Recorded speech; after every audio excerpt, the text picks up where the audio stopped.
Morning and welcome to it, the Thursday edition of the Morning Brief here on SAFM. I'm Thulasizwe Simelane and I'm here to deliver your morning brief. Come, let us spend the next 3 hours together informing and engaging each other and sharpening each other's perspectives on the key issues of the day. I'm chuckling a bit. I do want to get on with it and tell you what's coming up on the show. But part of the reason I'm chuckling is that in Kulufelo Defo's bulletin there, towards the end of it, she had that story of Sarah Hanson-Young, the senator in Australia who brought a dead fish into the chamber to make the point of her opposition to fish farming, and it caused quite a stir. The Australian Parliament is alive, isn't it? A few months ago, we were talking about another member of parliament or senator also, voicing her opposition to one measure or another. I think it had to do with the King visiting England, visiting Australia at the time. So I'm chuckling because, if you know me, I'm all for that kind of theatrics in politics. Do infuse the theater if you have to. It kind of reminds me of Koos van der Merwe, the MP Koos van der Merwe of the IFP, many moons ago, many 2000s won't know what I'm talking about, who once brought a cake into Parliament to make the point that he had asked questions of the President the year prior and had said, Mr. Speaker, or Madam Speaker, or whatever it was at the time, I've come here with this cake today to mark exactly 1 year since I asked the president questions and have not received answers. So that's kind of a thing that's right up my alley, the theatrics of politics. But enough about that. Coming up on this show over the next 3 hours, in just 5 days, the country's public finance management could plunge into uncharted terrain. And I know we've said this quite a bit, but really this would be uncharted terrain if Parliament has by then not successfully voted to adopt the budget that was tabled by Finance Minister Enoch Godongwana on the 12th of this month. That spectre appears to be more likely as the days tick on, as the ANC's hopes of garnering enough support among other GNU and, in fact, other non-GNU parties in Parliament in order to get the budget over the line. Those hopes appear to be hanging by a balance.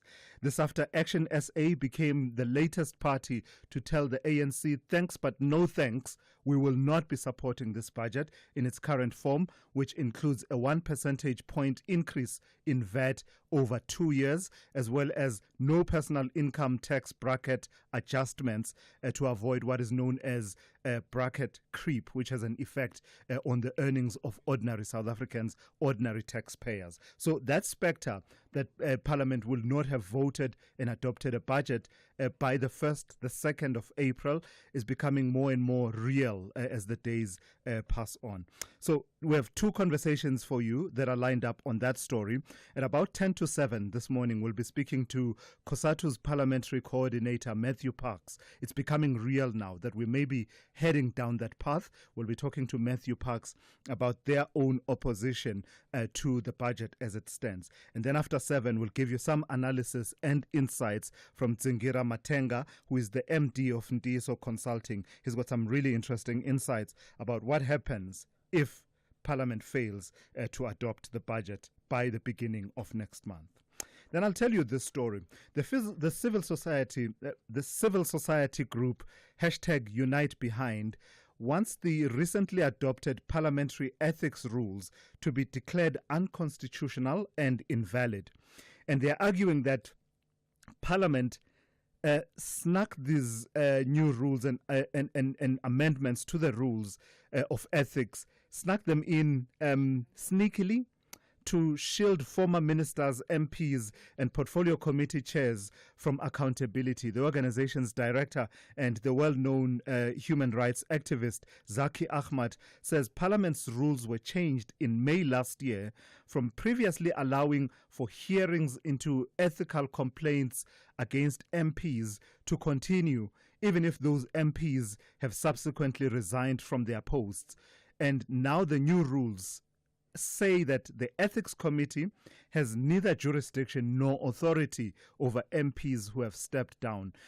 Zaki Ahmad is fuming about these issues, and so is unite behind. They charge that this change was effected specifically to shield the likes of former Transport Minister and now ANC Secretary General Fikile Mbalula and the former Deputy Minister Dikele Dimagadzi from accountability for their role in the misgovernance that characterized the Passenger Rail Agency of South Africa, PRASA. So Zaki Ahmad is my guest at about 6:45 this morning. He will unpack what the issue is there around these new rules that he says were snuck in a rather, stealthy way. Just before Parliament rose before the elections last year. So Zaki Ahmad at about 6:45. So the other story that I want to flag for you very quickly. We are rightly celebrating Bafana Bafana's recent performance, the levels of dedication and sheer professionalism and class, really, that has been demonstrated by both the players and the coaching staff on the field of play. But we equally have to be asking ourselves the question, how on earth did this player eligibility blunder happen that now threatens to have the team docked 3 points after they fielded Teboho Mokoena against Lesotho, despite him having accumulated 2 yellow cards in the games prior to that qualifier? How? Isn't there someone in the entire Bafana Bafana setup whose job it is to keep track of those kind of things? And I mean, the path to the World Cup 2026 appears to be slightly complicated by all of this, after the player eligibility issue has now come up. So we'll be in conversation with Nkululeko Nkewu, who is the co-founder of Itiski Media. That's after 7 o'clock, just unpacking how this came about, whether or not Lesotho are out of bounds in terms of the rules, the time by which they needed to have flagged this issue. It does appear that they missed that deadline, but can it still be raised, as they say in law, mero motu, of its own initiative by FIFA themselves to say, no, hang on, we know Lesotho didn't raise it, but actually it remains an issue that you need to address. It kind of has echoes and triggers the traumas. Remember that shameful episode in 2011 when Bafana Bafana players danced and celebrated at the Mbombela Stadium after believing that they'd done enough. They had played to a goalless draw, if I remember correctly, against Sierra Leone in that match, and they believed it was enough to take them over the line to qualify for the Africa Cup of Nations 2012. And it turned out they hadn't read the rules. They hadn't read the rules quite well, and we didn't qualify. We missed out after all of that dancing. So Nkululeko Nkewu will unpack all of that for us. But I also want to hear from you. Feel free to weigh in on those conversations and a whole lot more. The number to dial is 086 000 2032. I'll take your WhatsApp voice notes on 061 410 4107. The regulars locked and loaded for you once again on this Thursday morning. Kulofelo Tefo with the news updates at the top and at the bottom of every hour. Rob Byrne with your traffic updates every 15 minutes or so. Zaikan watching your sport throughout the morning. Dauleng Lechela has your economics, business and market news covered. Sipo Mandula with your Africa update just before 8 a.m. On social media, we are at SAFM Radio on X. We are SAFM Radio on Facebook and Instagram. And we are live on our YouTube channel, and we are SAFM Radio. This is SAFM. We are leading the conversations that move us. The first hour of the Thursday edition of the Morning Brief starts now. And then, how? SK, where are you going with that stuff? My dog, I'm going whale watching. New hobby, you see. Finally going out to explore the world. Giddy levels, Dwana. I see the life jacket, but I don't know how an inflatable boat, megaphone and a fishing rod fits into all of this. How else am I going to get to the whales, Bongs? I need the boat. The megaphone is to do my whale calls, and the fishing rod, it's called ambiance. Ambiance. If you don't get it, forget about it. Okay, but SK, you know there aren't any whales here in Germiston Lake. Ooh, Shem, Mr. Know-it-all. Whales live in the water, and Germiston Lake has water. Hi, sure, Ntwana, go whale watching in Germiston Lake. Me, I'll tune into Whale with Steve Buckshall, Sundays at 5 p.m. only on S3. Abafana besithende want to ensure that Amakhosi walk off the pitch empty-handed. But the Gold and Black boys from Naturena are chasing 3 points to cement their spot in the top half. Catch the unmatched passion and drama of Mzansi's beautiful game. Golden Arrows versus Kaizer Chiefs this Saturday, 29 March at 2:30 p.m. Live on SABC 1 and on SABC radio stations at 3 p.m. Also available everywhere for everyone on SABC Plus. Proudly brought to you by SABC Sport.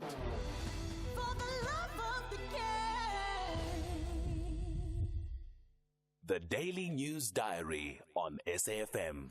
Let's say good morning to Kulufelo Tefo. Good morning to you, Kulufelo. What's on the diary this morning? Morning, Thulasizwe. Today we have President Cyril Ramaphosa, who will address the National Water and Sanitation Indaba in Midrand in Johannesburg. The 2-day Water Indaba kicks off under the theme Water Security and Provision. We remember the President prioritized this in his SONA. And Stats SA will publish the 2023 non-financial census of municipalities. This is data that gives an insight on service delivery by local authorities. And Deputy President Paul Mashatile will answer oral questions at the National Council of Provinces. Lastly, President Cyril Ramaphosa will receive letters of credence from heads of mission designated at the Sefako Mahato Presidential Guest House. Representatives are from Gabon, Congo, Bangladesh, Canada, Egypt, Ethiopia, Turkey, among others. That's all we have for you. All right, Kulufelo, thank you for that. It will be interesting to hear what comes out from that water Indaba, right? We have many of these gatherings, Indabas, conferences and the likes, but when do we get to implementable solutions? Exactly. As Kulufelo therefore there, she'll be keeping you updated with the news every half hour here on The Morning Brief. The only talk radio morning breakfast show that makes sense. The Morning Brief with Thulasizwe Simelane. All right, let's give you a sense of how your weather is looking on this Thursday morning. There are 2 impact-based warnings that have come through from the South African Weather Service. The first one, yellow level 2 warning. It says severe thunderstorms with heavy downpours are expected to result in localized flooding of low-lying areas and bridges, as well as susceptible areas over Gauteng, southwestern Bushveld in Limpopo, Highveld of Mpumalanga, and the eastern parts of both the Free State and the Northwest. Then there's another yellow level 2 warning. It is for disruptive rain leading to localized flooding of roads, low-lying bridges and settlements, and those conditions are expected over the northeastern parts of KwaZulu-Natal. The rest of your weather looks like this. Pretoria will be cloudy with widespread showers and thunder showers with a minimum of 18 and a maximum of 25. Johannesburg, cloudy with widespread showers and thunder showers, 16 to 23. Mbombela will be cloudy with scattered showers and thunder showers, 19 to 24. Polokwane will be cloudy with isolated showers and thunder showers, 17 to 25. Mahikeng will be cloudy with widespread showers and thunder showers, 17 to 27. Bloemfontein will see morning fog patches, otherwise partly cloudy with scattered showers and thunder showers with a minimum of 14 and a maximum of 28. Kimberley, partly cloudy with scattered afternoon showers and thunder showers, 16 to 30. Uppington will be fine in the morning, otherwise partly cloudy with isolated showers and thunder showers, 19 to 34. Cape Town will be fine, 17 to 27. George, fine, becoming partly cloudy from the afternoon, 12 to 22. Let me say that again. George, fine, becoming partly cloudy from the afternoon, 12 to 22. Gqeberha, partly cloudy, 15 to 24. East London, fine, becoming cloudy with isolated showers and rain in the evening, 17 to 23. Durban will be cloudy with scattered showers and thunder showers, 21 to 24. Richards Bay will be cloudy with widespread showers and thunder showers, 20 to 24. And finally, Pietermaritzburg will see morning fog, otherwise cloudy with scattered showers and thunder showers, 16 to 20. Honey, what are you doing? I'm stretching for tonight. I thought you're not dancing at bachelorette parties anymore. Baby, we need the money to put Johnny through matric mos. And what's the police uniform for? The clients feel safer when I wear it. No, man, just sell your bucky to We Buy Cars. They give the best prices and they pay you within minutes. Okay, but can I just go and dance one more time, please? You know how much I love it. No, the buyer's already on his way here. Wow, okay. Strapped for cash? Just sell your vehicle to We Buy Cars. The easiest way to sell your car by far. The Market Update, Monday to Thursday, 6 to 7 p.m. Want to stay ahead of the financial game? Join us tonight from 6 to 7 p.m. for an insightful journey through the day's market developments, financial updates, and investment news. Tune in for your daily dose of financial intelligence as we navigate the twists and turns of the financial landscape with expert insights. Only on the SAFM Market Update. SAFM Market Update with Jimmy Muyaha.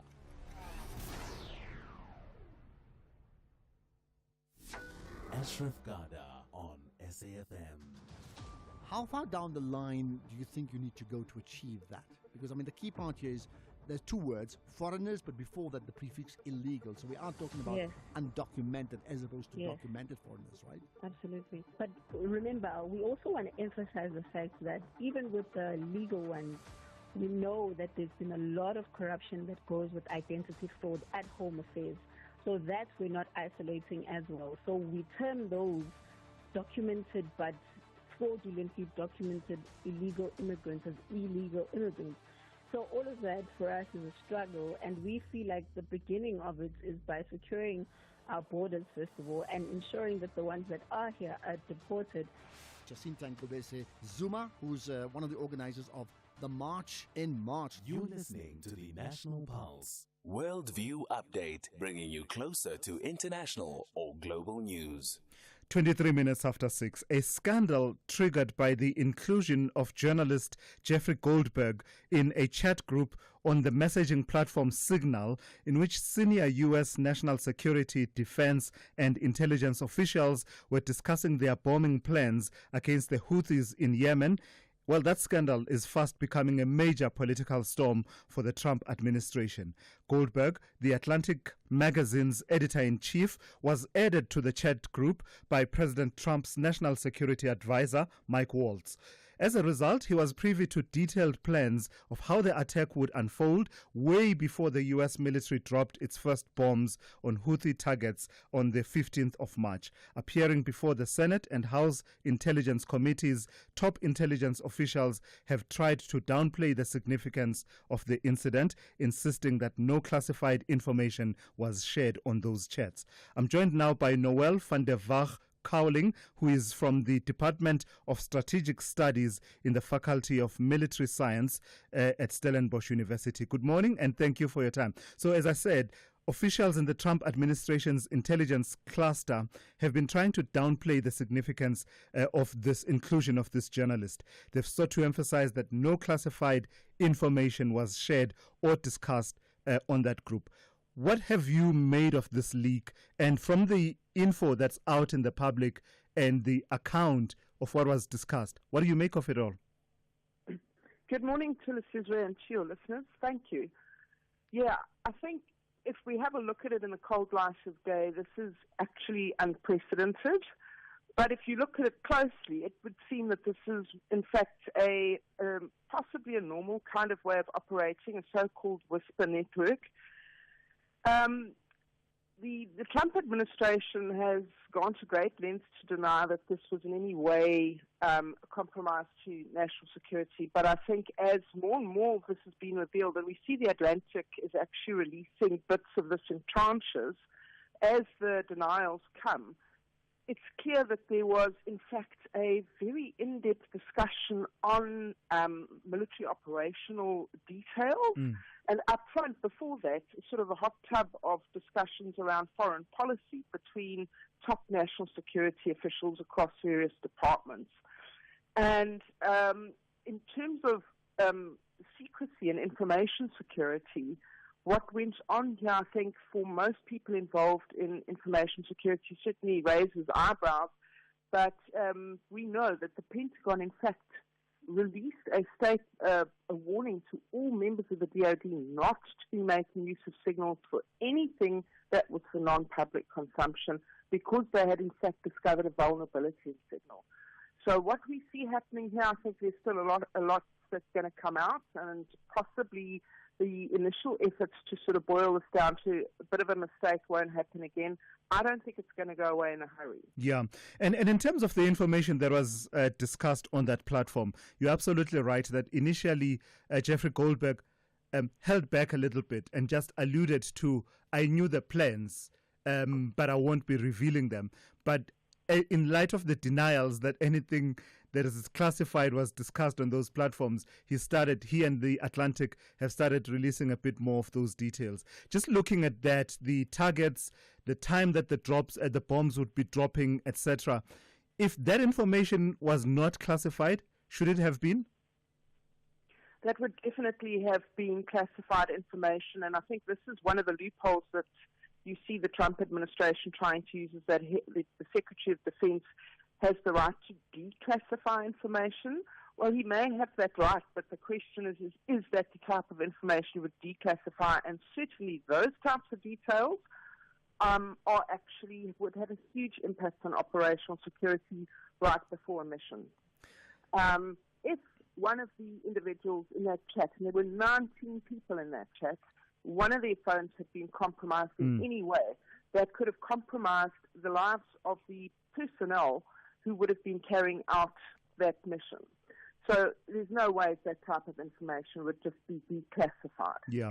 So ordinary people like you and I mean, when we were reaching out to you, much of the communication was on a platform, end-to-end encrypted platform like WhatsApp. So Signal is comparable to that. For ordinary people like you and I trying to coordinate and collaborate on work projects, this is quite ordinary. But I'm just amazed that it would be used in that setting where you are navigating national security, the need for utmost discretion and secrecy, but at the same time navigating complex national laws that you still need to comply with. Is it inevitable that, while traditionally communication on sensitive security operations would have been on secure channels only, coordination and collaboration between agencies could increasingly also take place on such platforms such as WhatsApp, Telegram, and Signal? Thulasizwe, for that level of discussion in terms of the secrecy, this would never normally be done on platforms. The first thing is that in even something like Signal, which is high-grade encryption, it's open source code, and just the other day a vulnerability was discovered. But we know that state actors have the ability to compromise an entire phone. So they can just actually mirror what even in an encrypted app is happening. President Ramaphosa's iPad was hacked using Pegasus spyware, for example. So that it's never safe. What would normally happen in this situation is that the top security officials would in fact be sitting in something like the Situation Room in the White House, which is hardened for any type of surveillance, and phones don't even go into that room. This is absolutely not normal. People overestimate, I think, the value of encrypted services.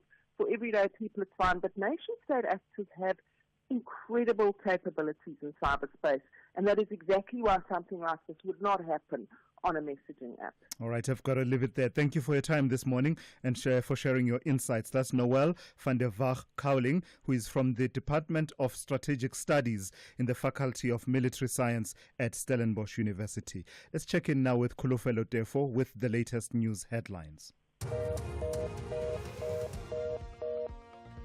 Thanks to Thulasizwe. In the headlines this hour, President Cyril Ramaphosa is set to address the National Water and Sanitation Indaba in Midrand, Gauteng. The gathering is expected to highlight government's commitment to tackling South Africa's water security challenges. The chairperson of the Portfolio Committee on Mineral and Petroleum Resources, Mikate Komhlaule, says companies in the fuel industry selling contaminated diesel or petrol must be shut down by government. And further afield, U.S. President Donald Trump has announced a 25% tariff increase on all cars imported into the U.S. from the 2nd of April. Details at 7. SAFM, guiding you through the rush hour traffic. It's a heavy one coming through Mid-Rand this morning. Two earlier crashes, one at Fontaine Road and the other down at New Road. You put those both together, plus Thursday volumes, it's heavy all the way back through to Brockfontein interchange. Brockfontein down to New Road, absolutely solid. So bad that motorists are jamming on the R101, the alternative. A lot of people ducking off at the Old Joburg exit and jamming that R101 down into Mid-Rand as well. So the highway and the byway there locally on heavy traffic queues. First of today's breakdowns at Cliffdale, if you're on your way out of Durban up to Pietermaritzburg, traffic starting to backlog into that particular scene. You've got a single lane to get past it. And just confirming that in Cape Town, the N7, Jake Scovell Drive, southbound roadworks just past Voortrekker Road. Towards the railway bridge is still there. The traffic starting to queue back towards Milton. It'll work back towards Frans Conradi and the N1. Just dropping into a single lane on that very busy Jake Scovell going south. And of course, because of that congestion, Voortrekker Road, particularly coming in from Goodwood, trying to get across the N7 is heavy. And an early start to queues on Marine Drive. Bit unusual to see it so heavy at this time of the morning, queuing from Milnerton High School down towards Woodbridge Islands. Rob Byrne, SAFM Traffic. This is SAFM Sport with Zai Khan. Hey Zai, good morning to you. So the showdown between Orlando Pirates and this team is MC Alger, they're called? Yeah, MC Alger. Alger, it's a sold-out affair, yeah? Imagine playing in front of a full house and it's not your home side full house. Apparently the tickets that were sold were all 49,500 Alger fans and only 500 fans It's going to be a tough one. Support tough outing. the Bucks in Algeria. But yeah, it's a showdown. The Pirates are ready. It's a sold-out affair. CAF Champions League. It's a quarter-final clash on the 1st of April, and it will be taking place at the iconic Stade 5 du Juliet, where 50,000 tickets were snapped up in just 24 hours, while the home side will have the majority crowd support. The Buccaneers head into the tie, unbeaten in the group stages, scoring 10 goals and keeping 3 clean sheets. Soccer Namibian head coach Colin Benjamin has commended Dion Hotto for his dedication, describing him as a patriot and an inspiration. Hotto has been instrumental in the Brave Warriors' success, helping them qualify for the last Africa Cup of Nations and currently standing second in the 2026 FIFA World Cup qualifiers with 12 points from 6 matches after their 1-1 draw with Equatorial Guinea in Polokwane.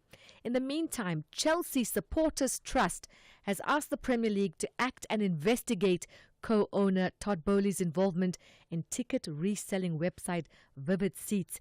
In an open letter to the league's chief executive, Richard Masters, the group reiterates a past complaint that Bowley's involvement in Vivid Seats as a director and investor, while also owning a 13% stake in Chelsea, is a breach of trust and a clear conflict of interest. It also highlights how Vivid is listed as an unauthorized ticketing website by the Premier League, allowing overseas fans to buy tickets unofficially.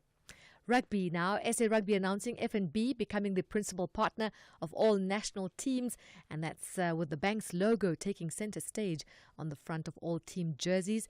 The agreement sees the FNB logo move from the shoulders of the Springboks to the front of the playing jersey. Now, this will be rolled out on all national teams over the coming weeks. It will make its first appearance on the front of a Springbok Test match jersey when the Boks run out against Italy. That's in Pretoria on the 5th of July.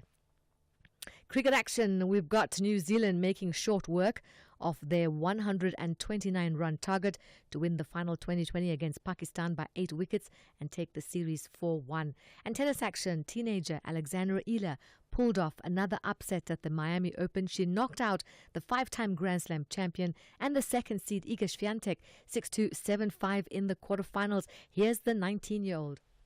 I knew that I had the level to stick with her. she's very decorated. I mean, she's achieved a lot. And she's someone that I've looked up to for a while. So it was a pleasure to share the court with her and to be able to compete with her and to hang with her rhythm is something I'm very proud of. Yeah. And finally, Swimming South Africa is seeking an urgent court interdict to prevent the newly formed South African Water Polo from interfering with the sports administration. Now, Swimming South Africa CEO Sean Adrianse claims that the SAWP, created by dissatisfied water polo enthusiasts, is disrupting the Swimming South Africa's efforts to select and prepare players for an upcoming continental tournament in Zimbabwe, as well as the World Championships later this year. Now, the SSA, as they're known, they've named 14 respondents in its legal submission to the Cape Town High Court, including former national women's team coach Delane Mentor and sports lawyer Matty Kemp. More sport, top of the hour, I'm Zai Khan. The Business Update on SAFM. For the first update of the morning, let's say good morning to Ntauling Lechela. Ntauling, it's still early days, but I do suspect that the word tariffs is likely going to be a contender for word of the year by the time this year is done. And tell me about Donald Trump pushing ahead with additional tariffs, this time focused on the auto sector. Morning, Attila. So now U.S. President Donald Trump giving us clarity on some of the levies that will come into effect next week. If you remember, markets have been awaiting some news on this, and we've been seeing markets quite muted because we're just looking for clarity around these announcements. And he has announced plans to impose tariffs of up to 25% on automotive imports. This move is expected to widen the global trade war and drive up prices, stymieing production in the auto industry. Now, Trump stated that the tariffs would start at 2.5% and increase to 25% for all cars not made in the U.S. According to Cox Automotive, the tariffs could add $3,000 to the cost of a U.S.-made vehicle and $6,000 to a vehicle made in Canada or Mexico. And this could lead to a 30% hit to production, with 20,000 fewer vehicles produced per day. Now, the tariffs are part of Trump's broader plan to impose levies on countries he says are responsible for the U.S. trade deficit. Analysts quite wary, saying the move is expected to have big implications for the global auto industry, with potential job losses and higher prices for consumers on the cars. And then tell me about China's industrial profits. You're saying that they are declining. What's behind that? So they've declined by 0.3% in the first 2 months of 2025, extending losses in the space from last year. Despite the decline, though, some sectors such as the manufacturing and utilities saw profit growth. State-backed industrial companies saw a 2.1% increase in profits, while foreign invested companies saw a 4.9% rise. But the mining industry experienced a 25.2% decline in profits, erasing gains from those other sectors. Analysts, in the meantime, attribute the mixed results to the impact of U.S. tariffs and a challenging external environment. Now, the downbeat print has weighed on growth expectations. Beijing has set an ambitious growth target of around 5% for the year, which may require stronger stimulus measures to offset the impact of those tariffs. Now, some of China's other economic data has revealed a mixed growth trajectory. While retail sales, fixed asset investments, and industrial output have posted positive growth, exports have slowed, and consumer prices have dipped into negative territory. Please give us our first roundup of market activity for the morning, Dowling. So the risk-off sentiment hitting markets again, ending the relief rally we saw early this week. This comes as President Trump provided some clarity on some of the trade measures his administration will be implementing come April the 2nd. That sent U.S. markets lower, with the Nasdaq shedding over 2% overnight. Local markets, however, being spared as the JSE closed before the announcement was made, and so trade quite positive on our front, with the all-share up close to 0.25%. Meanwhile, on the currency front, the rand holding up well despite recent trade announcements. It's sitting at 18.20 to the dollar. Over in Asia, trade mixed amid ongoing concerns about the heightening trade war and the potential impact on inflation and global growth. President Trump, however, said he would consider lowering tariff rates imposed on China, and with that, we saw the Shanghai Index and the Hong Kong Hang Seng trading in the green. All right. Thank you for that. That's Ntauleng Lechela there. Catch more of her insights in her second report of the morning, and that will be coming up just after 7:30 here on the Morning Brief. The sweetest hunt is finally here, but you don't need to search far and wide. Let Dis-Chem's best Easter buys hop straight into your basket. From nostalgic beacon marshmallows to the delicious Lindt Gold Bunny. Whether you're planning an epic egg hunt or just treating yourself, we've got everything you need to sweeten your celebrations. Enjoy better value on our Easter offers, valid until 20 April at Dis-Chem pharmacies. Better health starts here. Abafana besithende want to ensure that Amakhosi walk off the pitch empty-handed, but the gold and black boys from Naturena are chasing 3 points to cement their spot in the top half. Catch the unmatched passion and drama of Mzansi's beautiful game.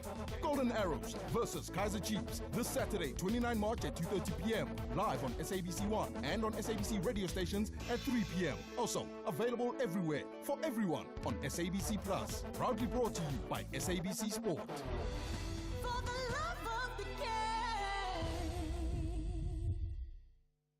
The South African government has implemented economic reforms to address challenges in energy, logistics, and the visa regime. State-owned entities like Eskom and Transnet are driving economic growth and job creation. Working with business, government has managed to transform energy supply, enabling private investment in electricity generation. We have had more than 200 days with no load shedding, enabling our economy to grow. Transnet has reduced port congestion, allowing South Africa to benefit from the Africa Continental Free Trade Area, building and transforming the economy. A message brought to you by Government Communications.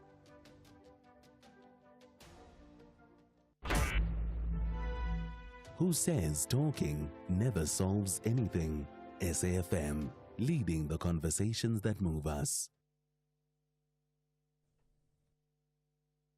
17 minutes to 7. The civil society group #UniteBehind once recently adopted parliamentary ethics rules to be declared unconstitutional and invalid, arguing that Parliament snuck them in sneakily to shield former ministers, MPs, and portfolio committee chairs from accountability.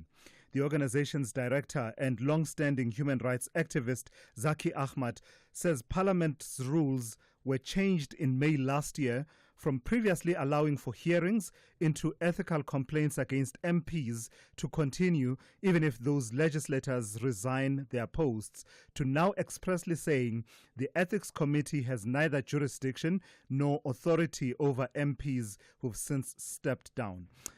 Zaki Ahmad joins me now to take that conversation forward. Zaki, the starting point, I suppose, you've called these rules, these new rules that were voted on and adopted formally, I think in October last year, you've called them the Fikile Mbalula rules. Why is that a description that fits?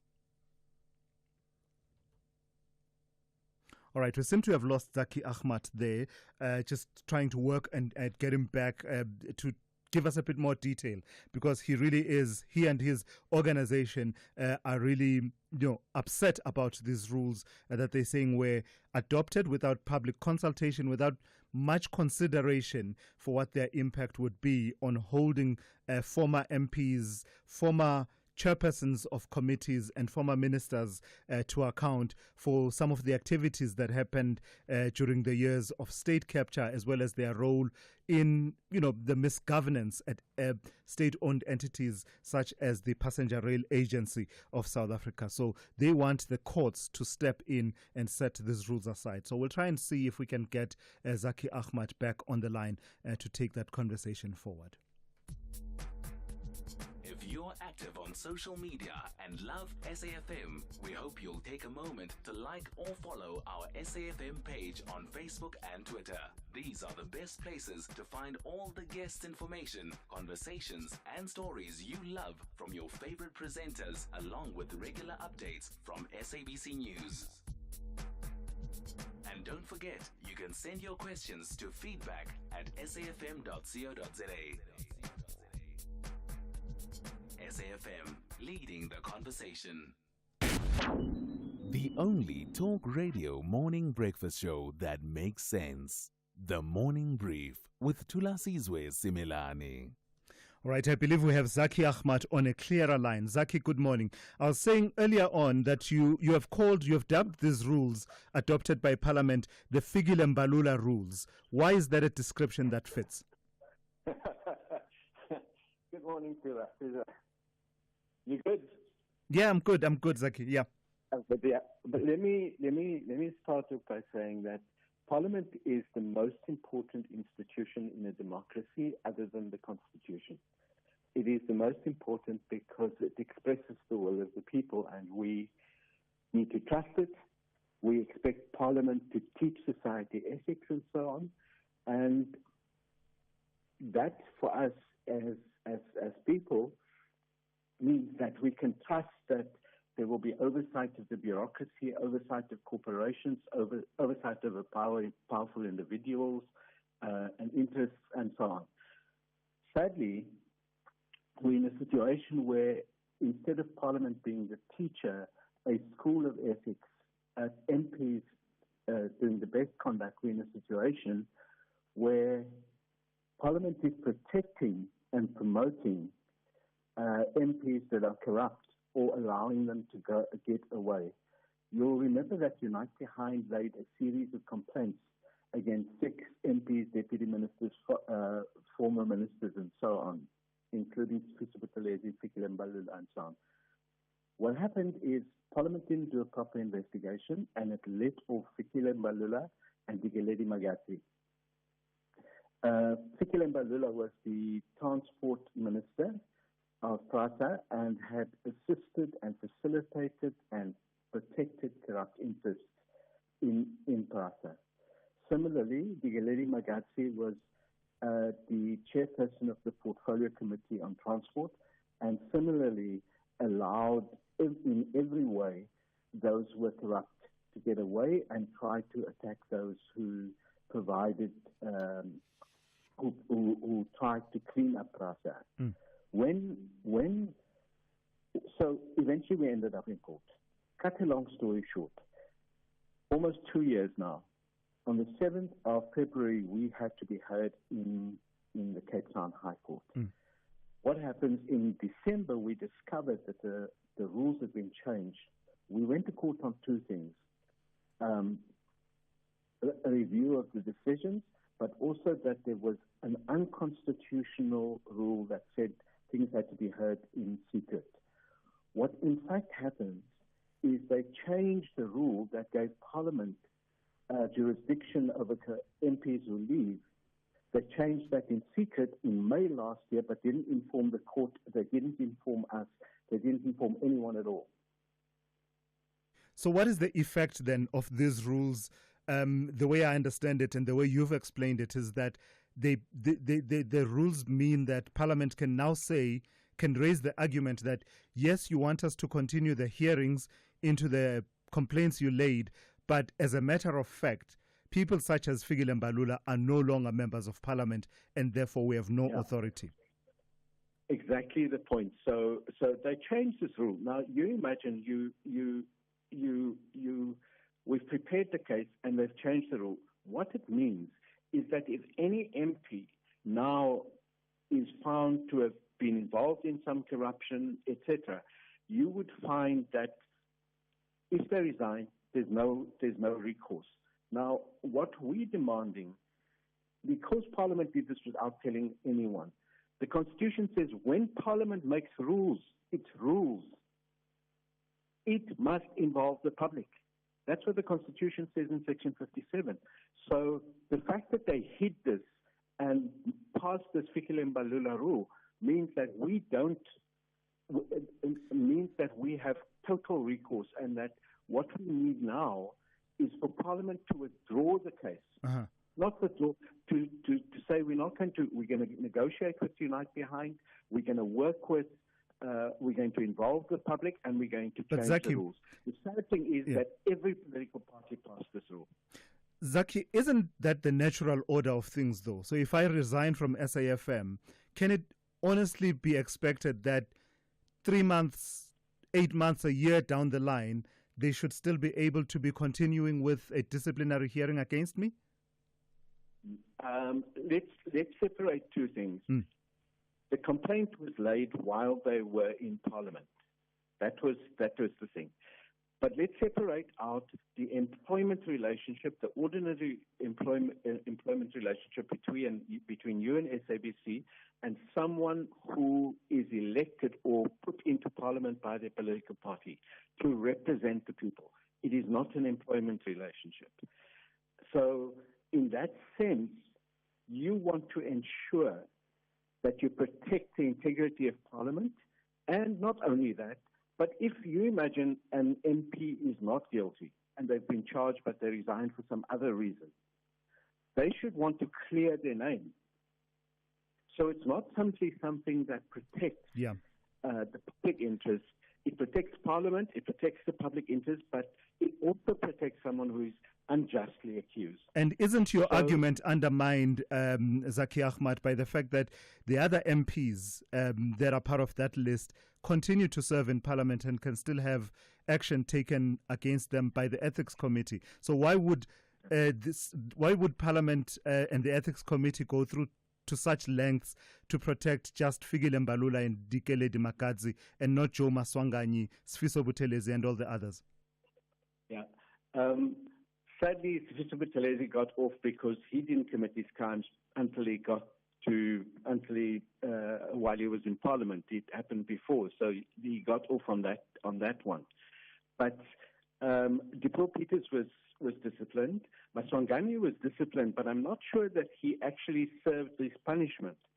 You remind me, we have to follow that one up. Zwane wasn't punished, so we're asking for him to be punished. Now, the question for me is, first and foremost, it's the principle. We have to follow up and get these people out of Parliament. Anyone who is implicated in corruption, right now you have Lucky Montana sitting there, and he was with Sfiso Buthelezi, he was the architect of this. So the sad thing is, Thulasizwe, is unless you have people who like my dog with a bone, all right. You're not going to get these people out. Yeah, all right. Thank you for that. That's Zaki Ahmad of the organization #Unite Behind joining us this morning. This is a story of Vodacom's impact. I didn't know anything about computer. I learned a computer after I passed my matric, and Vodacom is doing an excellent job in the youth of South Africa. This is why we do it. Over 1,800 Youth Academy students trained, with 250 placed in ICT coordinator roles at our schools of excellence. That's why we're the #1 CSI contributor for 8 years running. See more at now.vodacom.coza. Further together, Vodacom.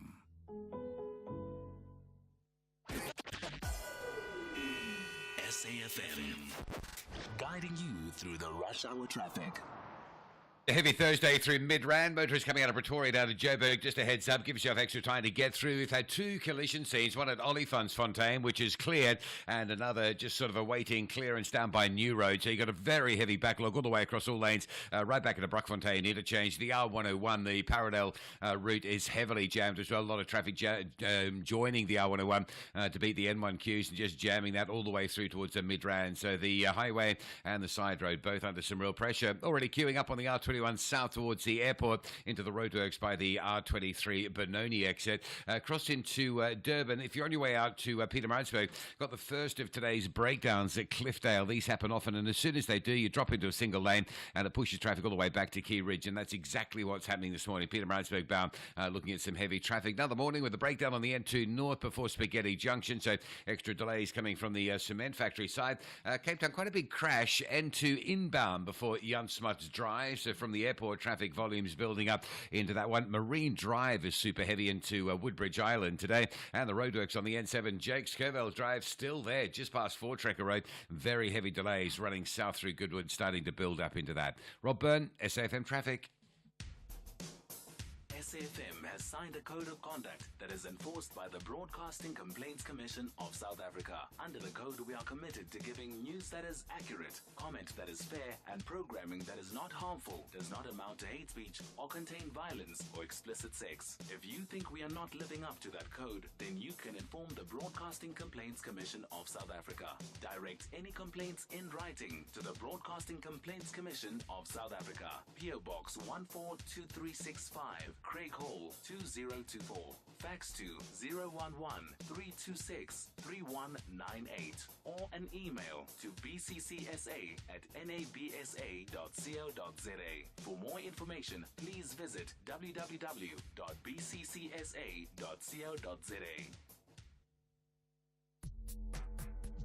If you're active on social media and love SAFM, we hope you'll take a moment to like or follow our SAFM page on Facebook and Twitter.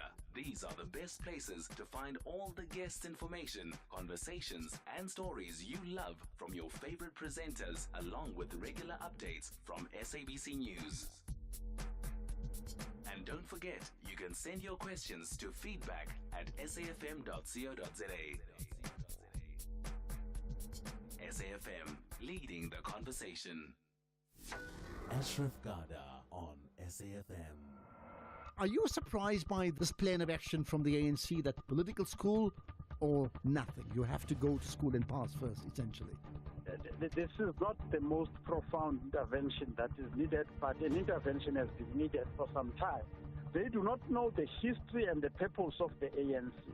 So you cannot take those people through a crash course. That would be the equivalent of taking a pig that you see, this is a pig, and putting lipstick on it and think it will be a lady. Political analyst Wandile Swanan is going to leave me with this image, as he said. If you find a pig, or you take a pig and you put lipstick on the pig, it's still a pig. It's not a woman with lipstick.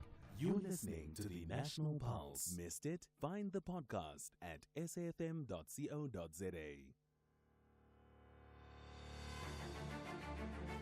This Human Rights Month, SAFM is deepening a culture of social justice and human rights. It's a time to reflect, engage, and take action for a more just society. From thought-provoking discussions to powerful stories, SAFM is leading the conversations that move us. Because your voice matters, your rights matter, and together we shape a better future. SAFM, leading the conversations that move us. These are the weekend shows on SAFM. Music of Africa with Shaylan Dikumana. The Jet Set Breakfast with Michelle Constant.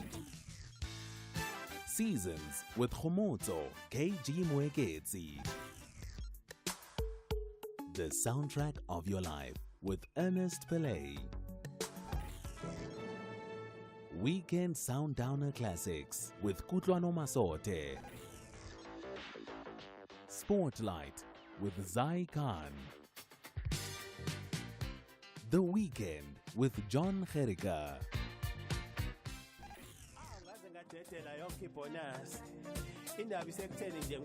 Rhythm of Africa with Shaylan Dikumana. This is SAFM. Thulasizwe Simelane on the Morning Brief.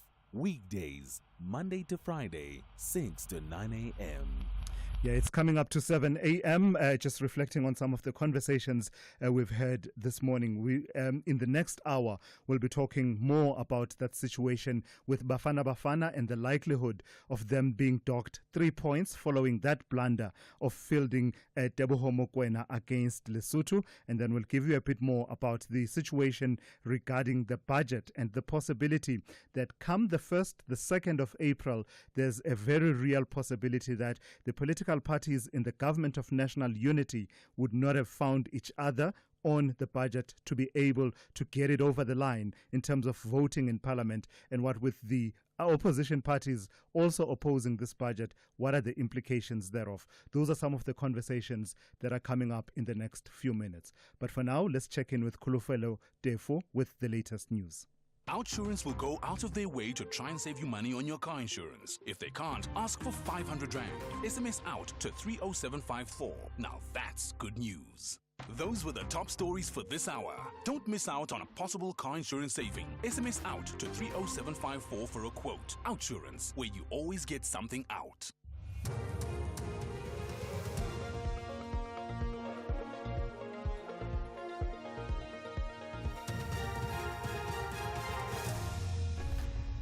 Thanks to Thulasizwe. Top stories this hour: water and sanitation in Daba to tackle water crisis and Parliament concerned by dirty fuel sale. Good morning. President Cyril Ramaphosa will today address the National Water and Sanitation Indaba in Midrand, Gauteng. The gathering is expected to highlight government's commitment to tackling South Africa's water security challenges. Sibahle Mota reports. The presidency says the Water and Sanitation Indaba will assess the progress made on implementing last year's Water Summit resolutions and mobilize various sectors and expertise to agree on a national water and sanitation plan. The Indaba comes at a time where various parts of the country face water challenges as a result of aging infrastructure, syndicates, and the vandalism of essential public infrastructure and corruption. I am Sibahle Mota in Johannesburg. Companies in the fuel industry selling contaminated diesel or petrol must be shut down by government. This is according to the chairperson of the Portfolio Committee on Mineral and Petroleum Resources, Mikateko Mhlaule. The committee says it requested the Department of Mineral and Petroleum Resources to close all petrol and diesel stations that have been found to have committed this act. Last year, the department identified a number of failed samples of diesel in some of the outlets across the country. Mhlaule says they are calling for the companies to cease operating rather than face fines. There is one thing that troubles us as the committee, the adulteration of fuel. It's a concern to us, and we are pushing the department to close those that are doing that.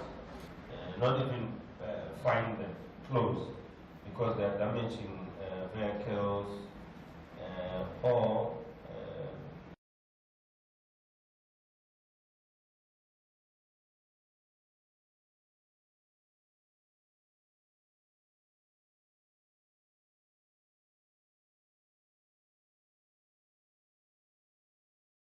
of 6 community patrollers at Marybe Informal Settlement on Saturday.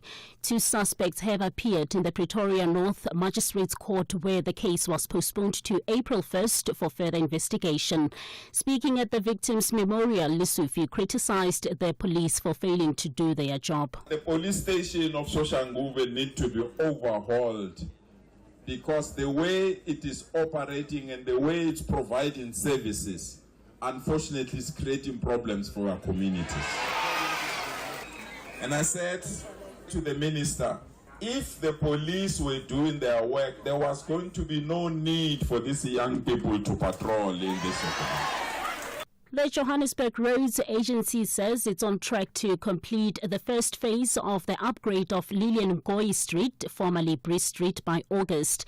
The City of Johannesburg gave an update on the progress it's making regarding service delivery in the city. In July 2023, Lillian Ngoyi Street was ripped open by a suspected methane gas explosion and has since been closed to traffic. The JRA's Sipho Nhlapo. Considering this was happening in the middle of the inner city that has more than 100 years, there's a lot of channels, a lot of cables, so there's a lot of work that we need to do to make sure that in the future, those cabling, those channels are done correctly. Some of the new technologies that we never had, like your fiber optics. So we have an opportunity there actually to do it right. If you were to go there, you'll see a lot of digging, a lot of ground that is being dug, a bit of compacting. And finally, U.S. President Donald Trump has announced a 25% tariff increase on all cars imported into the U.S. from the 2nd of April. He claimed the measure would spur growth in the U.S. car industry and create jobs and investment. The BBC's Erin Delmore reports. President Trump said the new tariffs would bring car and truck production back to the U.S. and generate billions of dollars in revenue. Mr. Trump made clear that the new tariffs are permanent and not a negotiating tactic designed to extract concessions from America's trade partners. But determining which vehicles are made in America can be complicated, particularly when it comes to America's closest neighbors, Mexico and Canada. The new taxes will immediately hit millions of foreign-made cars sold in the U.S. each year. The move is poised to send a shock through the industry, with potential for higher prices, lower supply, and lower production. Shares of the U.S.'s big three automakers fell in after-hours trading. The top story this hour, President Cyril Ramaphosa will today address the National Water and Sanitation Indaba in Midrand, Gauteng. The gathering is expected to highlight government's commitment to tackling South Africa's water security challenges. Headlines at 7:30 for SFM News. I'm Kolofelo Defo. Those were the top stories for this hour. Don't miss out on a possible car insurance saving. SMS out to 30754 for a quote. Outsurance, where you always get something out. Nothing gets you going in the morning like your favorite cup of coffee. But lately, that cup of joe is hitting your wallet hard. The cost of living keeps going up, but it's reassuring that Outsurance is still committed to ensuring their clients always get something out. Outsurance has paid out more than 6 billion rand in out bonuses. There's never been a better time to switch and save. SMS out to 30754. That's out to 30754. With Outsurance, you always get something out. A licensed insurer and FSP. T's and C's online. SAFM, guiding you through the rush hour traffic. There is some serious congestion around Midrand this morning. We've got a crash on the M1 South at New Road. Traffic very heavy across all lanes back to Brockfontein interchange. Big traffic ducking out of that and jamming up the R101 from the old Joburg Road exit in Centurion all the way down through to the old Teasers, Olifantsfontein Junction. And then routes coming into the highway like Brockfontein Road, Samram, Olifantsfontein and New Road. They're all heavily backed up. It's a very busy morning across the Midrand corridors, N1 and side roads and approaches this morning. Coming into Pretoria, a bit of a queue on the N4 through Watermeer down towards the N1 highway. R21 south towards the airport, already queuing into the roadworks down by the Benoni exit. Heavy traffic out of Durban to Pietermaritzburg. It's today's the first of the breakdowns at Cliffdale. Traffic parking back towards Key Ridge. If you're avoiding that, there's a lot of congestion already at Cassia Road up around the M13 construction zone as well. Cape Town, Marine Drive, really heavy today. There's an obstruction around Woodbridge Island in Milnerton. Traffic queues back to Bayside Mall in Tableview. Rob Byrne, SAFM Traffic. A very good morning to you. In your SFM sports headlines, it's soccer. Bafana in limbo after that administration bungle. We'll bring you an update as well as tennis action from Miami. It's got the young Philippine teenager who takes down Iga Swiatek. All this and more around 7:30.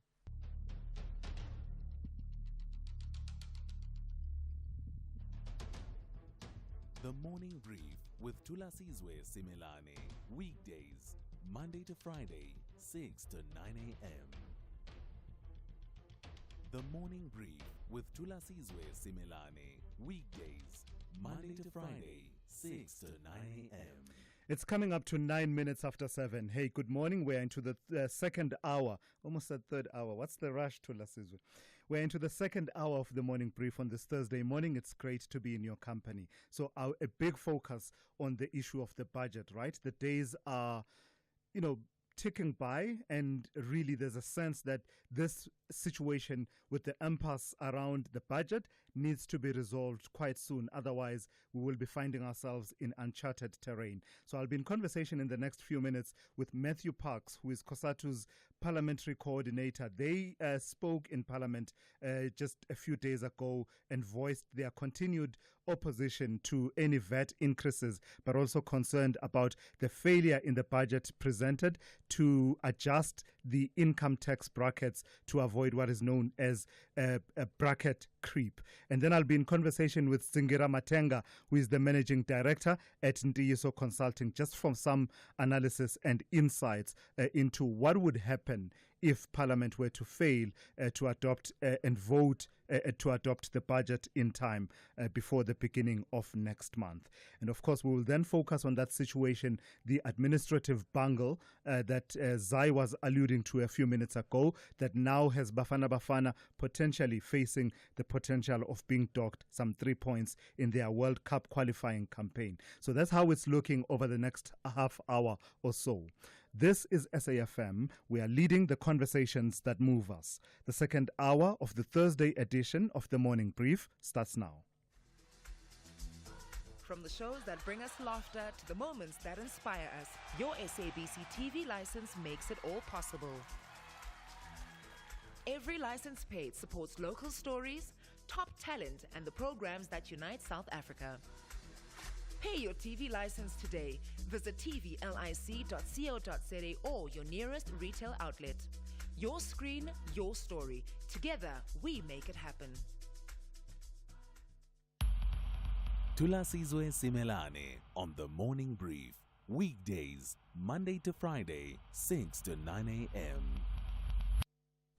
11 minutes after 7. In just 5 days, this country's public finance management could plunge into uncharted terrain if Parliament has by then not successfully voted to adopt the budget tabled by the Finance Minister on the 12th of this month. The spectre appears to be more likely as the ANC's hopes of garnering enough support from other GNU and non-GNU parties in Parliament in order to get the budget over the line appear to be hanging by a balance. This after Action SA became the latest party to tell the ANC that it won't support the budget in its current form. They are not alone in that.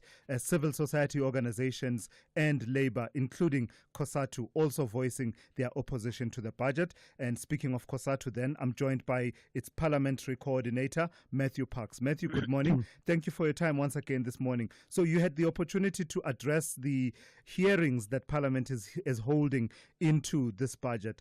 You remain firm in your objection to the budget. So is it objection to it to the point that even if it means no budget is adopted by the beginning of the new financial year, so be it? Good morning. Thanks for having us.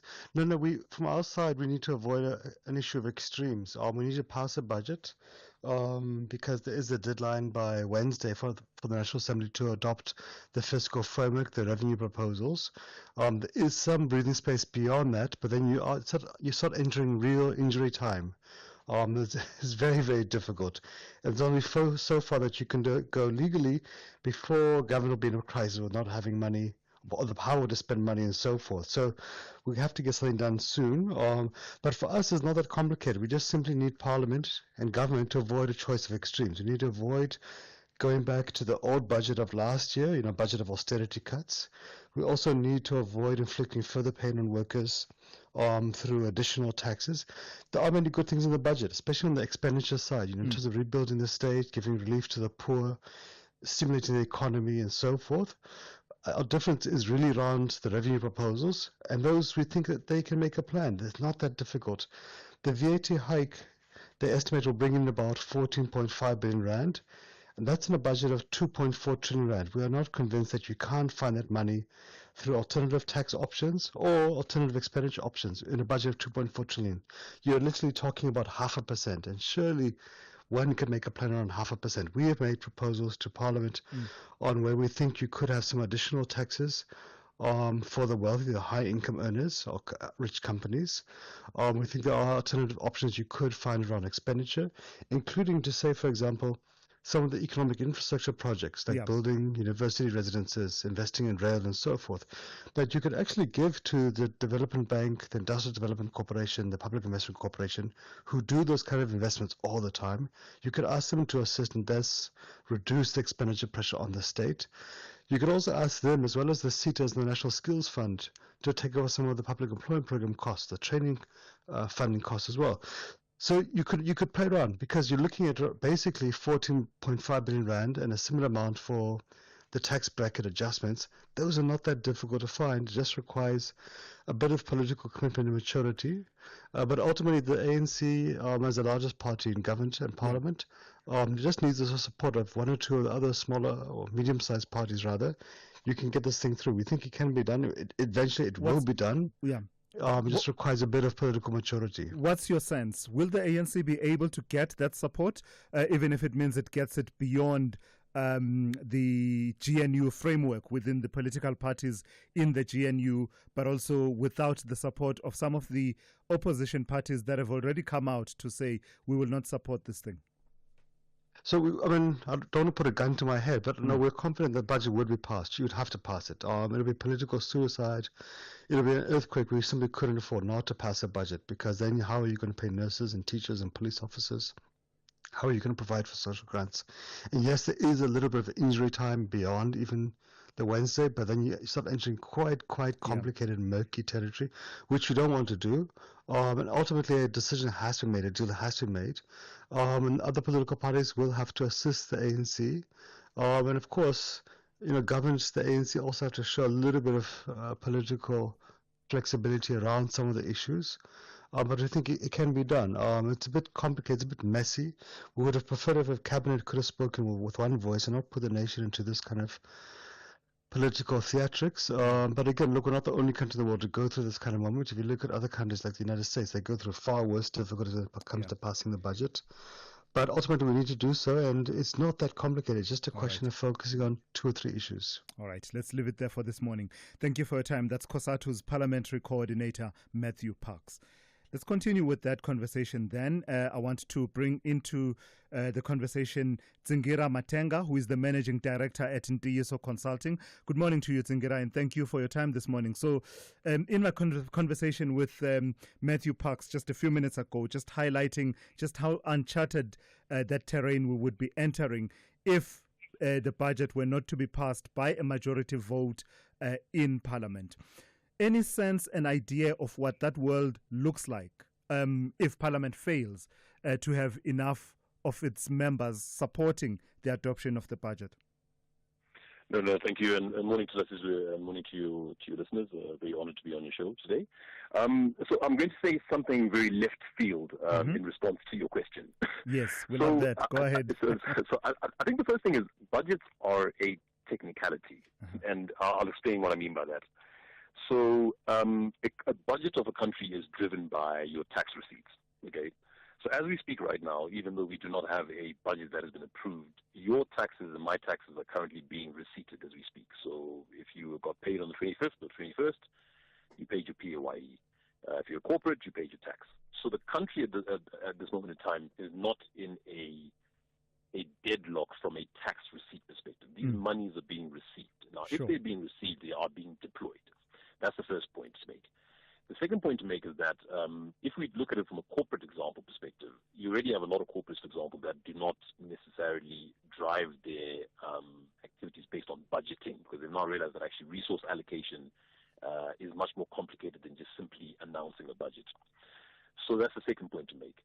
So I'm not an expert, obviously, naturally, at what the legal implications would be of a budget deadlock. But what I can say is that it does not stop you functioning as an economy so long as you are receipting your taxes. A second point to make for your viewers, and that's why I said I want to go a little bit left field today, is really around what does the budget or deadlock of the budget signal to outsiders? Now, what we would have expected to see is that we would have expected to have seen a significant either deterioration in your rand to dollar rate, or would have expected to see flight of capital, as an example. Sure. Now, if you look at when the budget was not announced in February versus now, the rand to dollar rate has not actually moved significantly. And what that tells us is that investors had already priced in, and I'll use an unfortunate word, the potential dysfunctionality of a GNU or coalition. So what the investors are essentially saying is they knew that actually if you bring in diametrically opposed political parties, you're going to get these type of issues. Because if there had been a surprise, you'd have seen a very, very rapid deterioration in either your exchange rate or in your markets as well. So this then, from what I'm hearing, the market is viewing it as an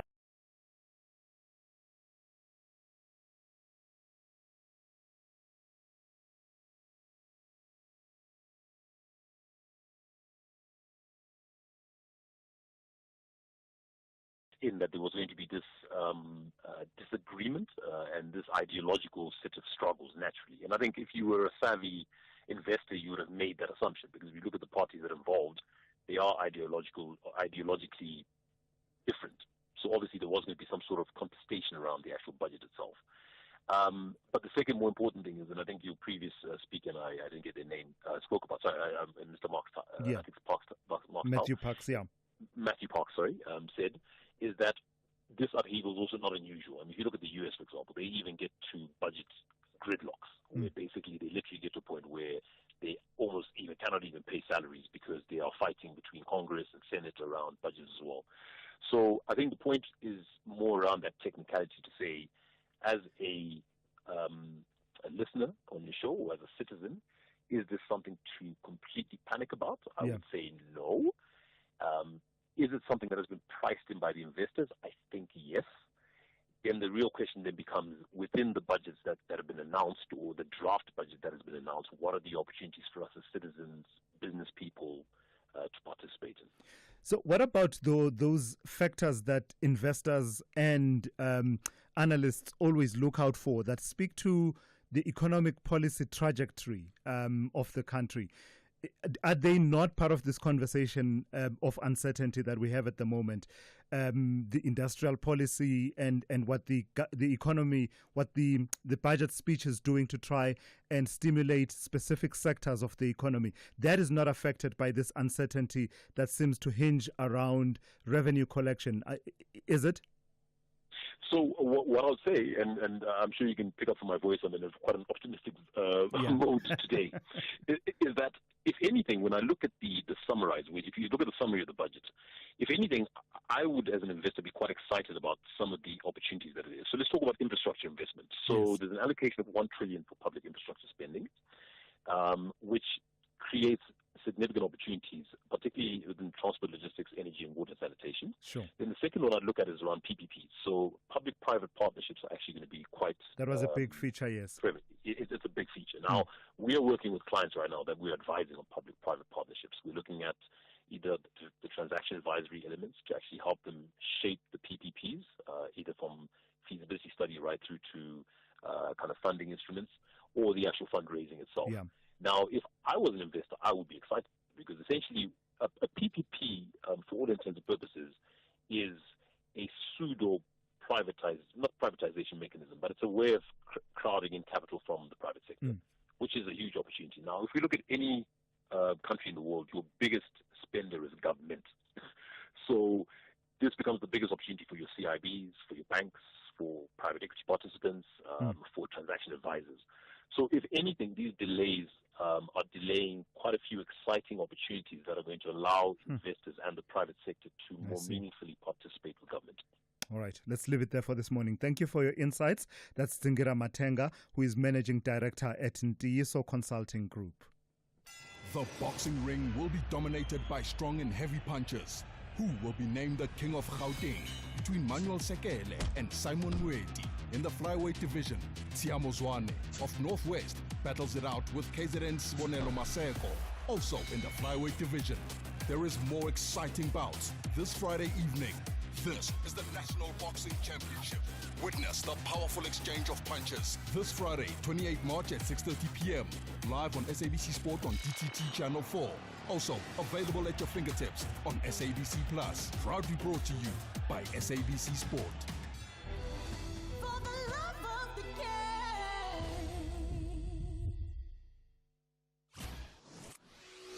SAFM. Prime time all day long.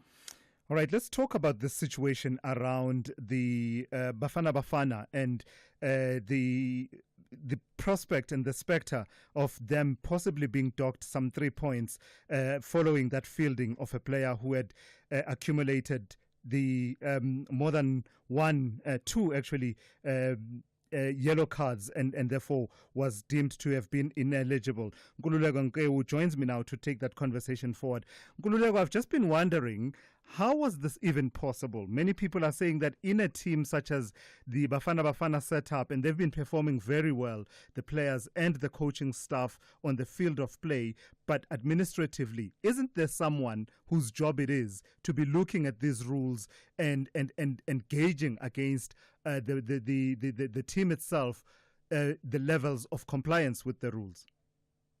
Yeah, good morning to Thulasizwe, and good morning to your listeners as well. Thank you for inviting me.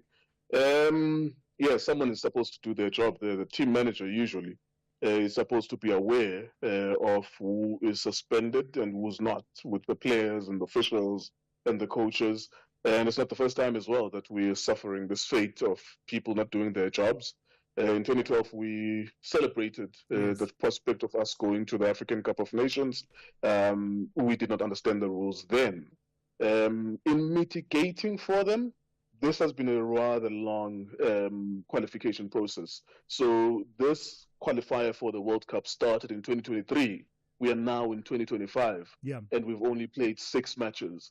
In between that, there's been other competitions as well, qualifying for Morocco. I mean, we've had this conversation, congratulating Bafana Bafana for qualifying for Morocco, which will play later this year in December. So this is a qualification process which is sandwiched between other qualification processes. So I'm trying to mitigate because I can see. I don't know if it mitigates. It does not mitigate in a sense that it doesn't change the fact that was wrong. But I'm just saying that it was, as someone who's involved in football, it's abnormal for a qualification process to take that long. 2 years to play across 2 years, and in between that we've played an AFCON, and in between that we've played qualifiers. It gets confusing. Which competition are we in now? Or he got a yellow card there. Did he get the first one? 2 years ago? So I can see it, because usually in league football you would play 10 matches within maybe a space of 2 months. We've played 6 matches in 2 years. So Nkululeko, yesterday there was a bit of a toing and froing around the technicalities of by when did Lesotho need to have lodged their complaint and objection to the fielding of Teboho Mokoena. And they seemed to have missed that deadline. But now, later on, we started hearing that it may not even matter that Lesotho did not complain in time. It's just the principle of the matter. What's the exact situation?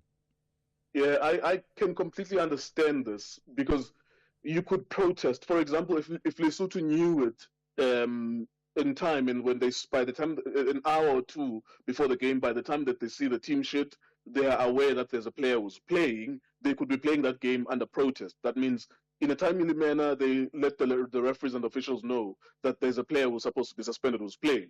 Failure to do that, I think the rules are suggesting that you have a 24 to 48-hour period. I'm not exactly sure, but you have to do it in a timely manner. That failure to protest during the game, you can then complain, which is called a complaint, to say that this is what happened. You write to FIFA or you write to CAF, and depending on who's overseeing such a competition, in this instance it's FIFA, and you say this is a player who is playing but it was supposed to be suspended.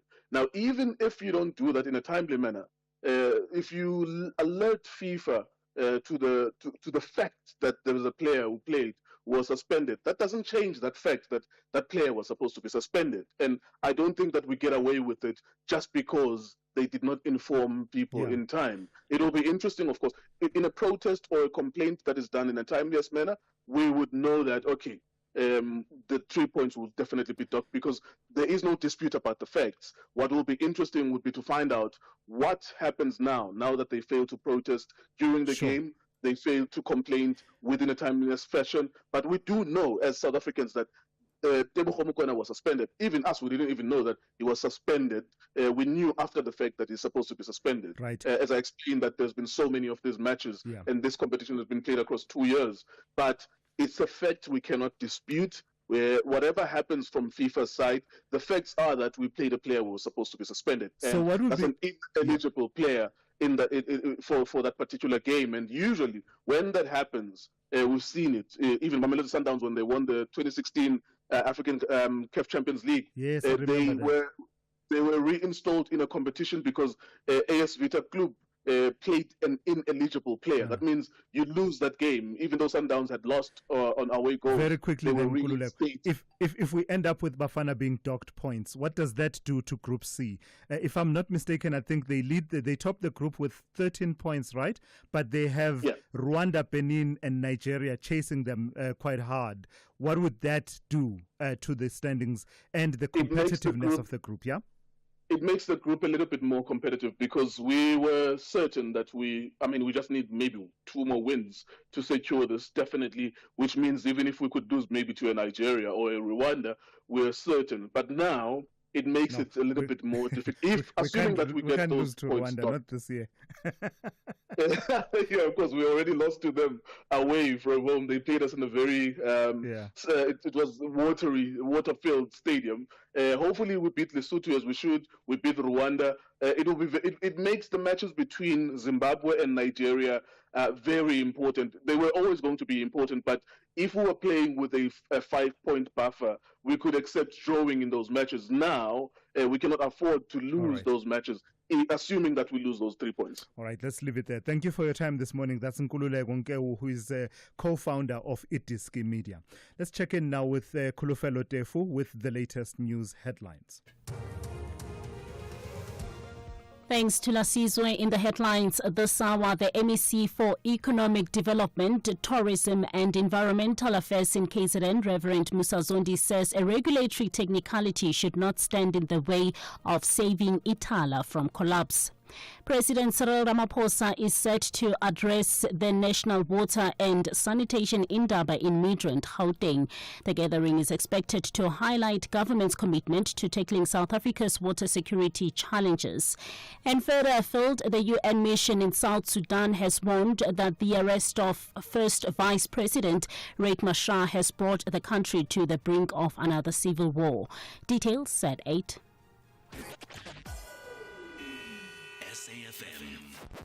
Guiding you through the rush hour traffic. The Midrand corridor, very heavy this morning. It is our top story on the traffic desk that we're tracking. Coming out of Pretoria down through Route 1 towards Joburg is a mess. It's queuing heavily from Brakfontein all the way down to a crash scene by New Road. All the routes that feed in, like Brakfontein Road, Samrand, Olifants and New Road, all of those routes are heavy. The secondary routes that feed into those routes are busy. And even the old Joburg Road is literally standing as motorists duck out of the N1 at Centurion and jam up the R101 on the way through towards Midrand. So further you are away from the Midrand corridor, the easier traffic flow will be today. N3 is pretty slow from Elands up towards the Edenvale exit, which is fast becoming a new sort of normal congestion this time of morning. Durban, a breakdown into north at Spaghetti Junction, so traffic coming through from the M7 stays heavy. A lot of congestion between Keeridge and Cliffdale with a broken down truck just before you get to Hammersdale this morning. Also a breakdown after Ashburton, so more delays on your way to Pietermaritzburg there. Heads up, if you're coming to Cape Town using Marine Drive, it's pretty heavy this morning from Sunningdale all the way through. You're not really going to experience any gap of any nature until you get to Milner Road in Pardon Island. That is a lot worse than it normally is. Crash on the M1 into town at Sable Road and a crash on the N2 inbound at Jan Smuts Drive. Both of those just adding delays coming in towards the city centre. And roadworks on the N7 south at Goodwood still there this morning. Heavy pressure from as far back as Franz Conradi Drive. Rob Byrne, SAFM Traffic. This is SAFM Sport with Zai Khan. Hey Zai, good morning to you once again. Poor Mickey Mouse. Poor Mickey Mouse can't catch a break, man. Every time people want to make a point, they've got to invoke poor Mickey Mouse. And now Spider-Man is invoking Mickey Mouse. I know, Bright Below. It's, it feels like Disney all over again. It feels unreal, in fact. Imagine missing the World Cup because someone forgot to carry the one.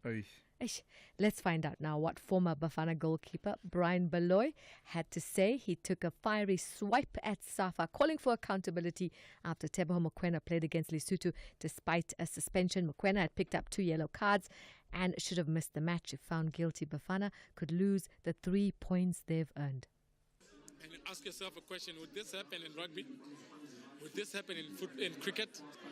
Then us as a general public, we have to answer ourselves, would this really happen? Then we want to be a world-class footballing nation. For that to happen, you have to have world-class administrators. Yeah, let's quickly go to Orlando Pirates. They set for a showdown against MC Alger in a sold-out quarterfinal clash of the CAF Champions League on the 1st of April. The clash will take place at the iconic Stade du 5 Juliet, where 50,000 tickets were snapped up in just 24 hours. While the home side still have the majority crowd support, the Buccaneers head into the tie unbeaten in the group stages, scoring 10 goals and keeping 3 clean sheets. Rugby, Captain Selwyn David says the Blitzboks are going to have a real go at winning the Hong Kong Sevens for the first time in 30 attempts. The Springbok Sevens team never managed to win the tournament at the previous venue, which was the Hong Kong Stadium, dating back to 1993. The Blitzboks are currently 4th in the World Rugby Sevens Series standings with 62 points behind leaders Argentina, who are on 68, Spain on 66 and Fiji on 62. Let's hear from David. Yeah, I think we came closer together. We much more consistent than we was the previous years, and I think we're in a great space. We in a great position at the moment, and we're playing for each other at the moment. So I think there's more positives than negatives that came out of the season so far. Cricket, South Africa's Quinton de Kock made an unbeaten 97 of 61 balls as the Kolkata Knight Riders earned an 8-wicket win over the Rajasthan Royals in the Indian Premier League. The defending champions raced to 153 for 2 with 15 balls to spare and made amends for their season-opening loss to the Royal Challengers Bangalore. And finally, tennis teenager Alexandra Ila pulling off an upset at the Miami Open. She knocked out the 5-time Grand Slam champion and the second seed Iga Swiatek 6-2, 7-5. The 19-year-old left-hander who received a wild card into the event is the only Filipino player on the professional tennis tour and ranked 140th. I knew that I had the level to stick with her. She's very decorated. I mean, she's achieved a lot. And she's someone that I've looked up to for a while. So it was a pleasure to share the court with her and to be able to compete with her and to hang with her rhythm is something I'm very proud of. Yeah. And that's your Sport on the Morning Brief. We'll serve you up more at the top of the hour. I'm Zai Khan. The Business Update on SAFM. Let's talk to Ndawling Lechela once again for another update. Good morning to you once again, Ndawling. Tell me about Anglo American and this report that suggests that they are in talks to sell off De Beers. Why would they want to do that? Isn't De Beers like the gem and the diamond of companies? Unfortunately, Tulas, diamonds are not a girl's best friend anymore, and they're really losing money in that business. So they have been looking to sell it off, and this has been part of its overhaul plan that it initially initiated last year. And according to a Bloomberg article, Anglo has initiated preliminary discussions with banks regarding a potential listing of De Beers. This move is part of the company's efforts to exit the diamond business, as of course outlined in the restructuring plan last year. Anglo is pursuing a dual-track approach, seeking a buyer for the struggling diamond business while also preparing for a potential initial public offering. Now, the company has promised investors that it would exit the business as part of its broader overhaul, and this move suggests that Anglo is speeding up the process. Now, De Beers has faced challenges in recent years, including a collapse in Chinese demand and intense competition from lab-grown diamonds. As a result, Anglo has taken write-downs on the value of De Beers, including an impairment worth $2.9 billion. Now, Anglo CEO Duncan Wanblad has emphasized that the company is not rushing to find a solution for De Beers, instead opting for a more cautious approach to avoid destroying value in an already weak market. Now, our progress is expected to be slow in the first half of 2025. Wanblad hopes that the company's exit plans will gain momentum later in the year. Let's stay with news out of the mining sector. Tell me about M&A activity. You're saying that gold and copper, the deals involving companies that are involved in mining of those seem to be dominating M&A activity. That's right, Tilas. And while I said, diamonds aren't a girl's best friend anymore, it seems like, investing in gold as a safe haven and, that green metals theme when investing in copper is coming up tops, especially when it comes to M&A activity. Gold dominating merger and acquisitions activity last year, driven by high gold prices and geopolitical uncertainty. Now, according to S&P Global Commodity Insights, gold accounted for 43 deals with $19.3 billion, representing 73% of the total M&A value.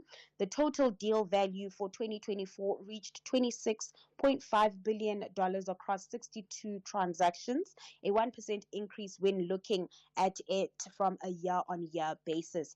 Notable gold-focused transactions included Anglo Gold Ashanti's purchase of Centamin for $2.4 billion.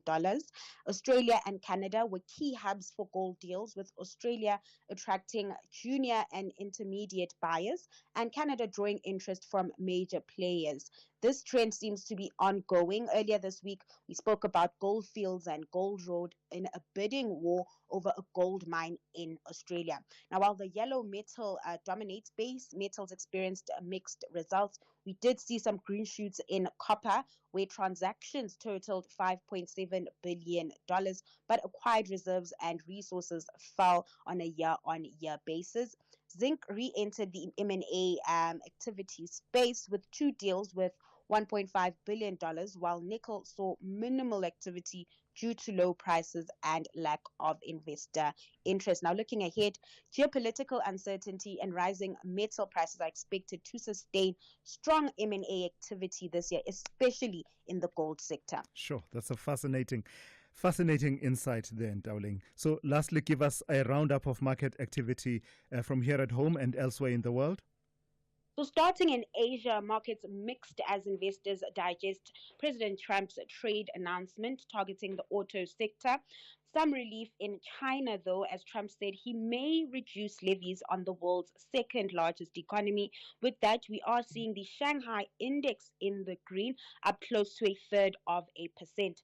In Wall Street, focused on trade policies and the PCE print, which is due tomorrow. This, of course, the Fed's preferred inflation measure. So all eyes are on that print. Ahead of the numbers, futures are in the green. And then back at home, markets mostly in positive territory, with the all-share closing 0.24% higher in yesterday's session, and the rand remaining steady at 18.21 to the dollar. That's Dowling Lechela there. She'll be back with one more update for you, and that's coming up just after 8:30, in which update she will give you a sense of the kind of trading day you can expect in the markets on this Thursday. Abafana besithende want to ensure that Amakhosi walk off the pitch empty-handed, but the gold and black boys from Naturena are chasing 3 points to cement their spot in the top half. Catch the unmatched passion and drama of Mzansi's beautiful game. Golden Arrows versus Kaizer Chiefs this Saturday, 29 March at 2:30 p.m. live on SABC1 and on SABC radio stations at 3 p.m. Also available everywhere for everyone on SABC Plus. Proudly brought to you by SABC Sport.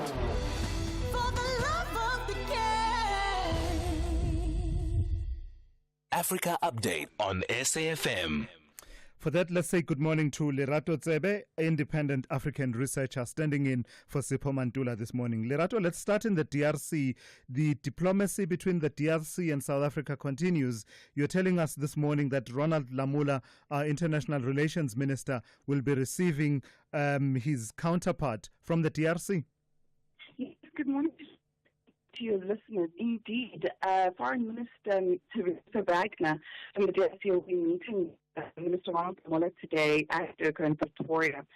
It's to review bilateral agreements in the DRC and South Africa that are signed at the 12th session of the SA-DRC Binational Convention. But remember, this is coming after the visit of the Congolese Defense Minister, Minister Mwada Mwavuta, who Yeah, that line to Lerato is not great. Let's see if we can redial and get Lerato to take us through the Africa report once again. I mean, she was talking there about the meeting between the DRC foreign minister and the international relations minister here at home, Ronald Lamula. In fact, we may just have Lerato back. Lerato, pick up where you left off. You were talking about this comes off the back of the recent meeting that involved the defense minister from the DRC. Yes, he was just here meeting Minister Mudavita with Minister Muchecha. So the two defense ministers sat down and talked. Now, Minister Wagner is continuing her regional diplomatic tour. She's coming in from Dar es Salaam, where she's just had an audience with President Samia Hassan. She met with him yesterday, and on Tuesday she was in Bujumbura in Burundi, meeting with her Burundian counterparts. This is obviously more of, I think, her trying to garner up continuous support from the region to continue to assist the Congolese government in trying to resolve the impasse in the eastern DRC. Tell me about Namibia, soon to require U.S. citizens, all U.S. citizens, to have a visa starting from April. What's that about? Does it have anything to do with the recent actions of the Trump administration, or is it wider than that? No, Thulas, it's not. This was actually a decision that the Namibian government took on last year in July, and they are now instituting it as of April 1st.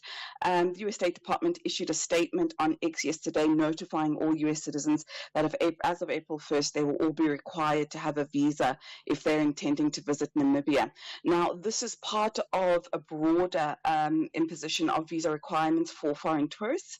This is going to affect more than 30 countries, including the United Kingdom and several other EU member states that will no longer enjoy visa-free access to Namibia.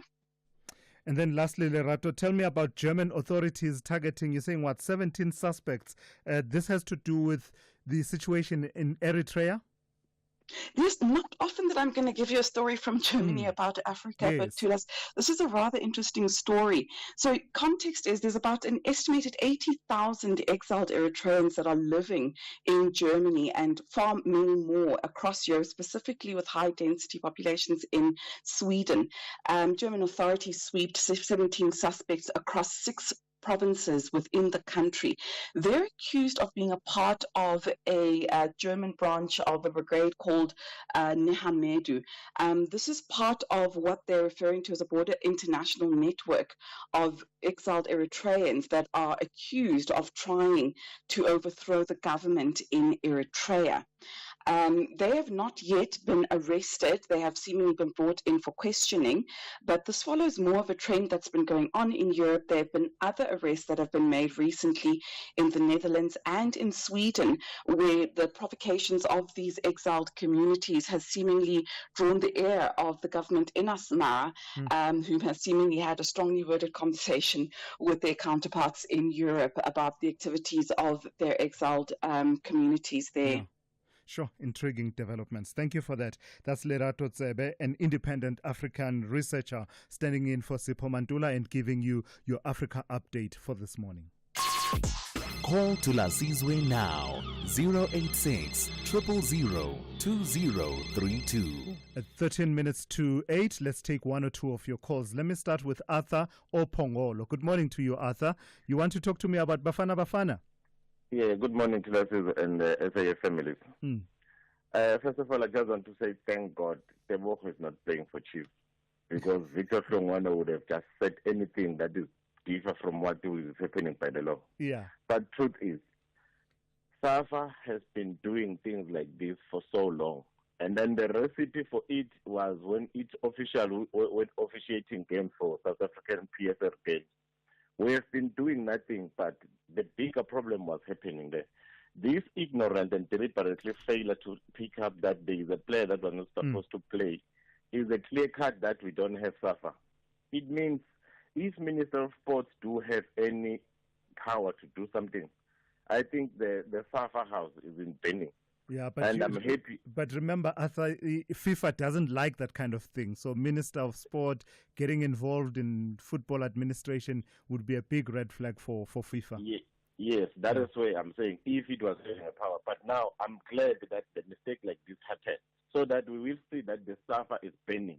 And up until when we will be just accepting that SAFA officials and PSL are making mistakes. It's not only SAFA officials that are officiating games. It's an act of ignorance from the SAFA house. All right. Arthur, thank you for that. That's Arthur in Opongolo there, weighing in on the situation with Bafana Bafana. Let me take a call from Hassan in Joburg. Good morning to you, Hassan.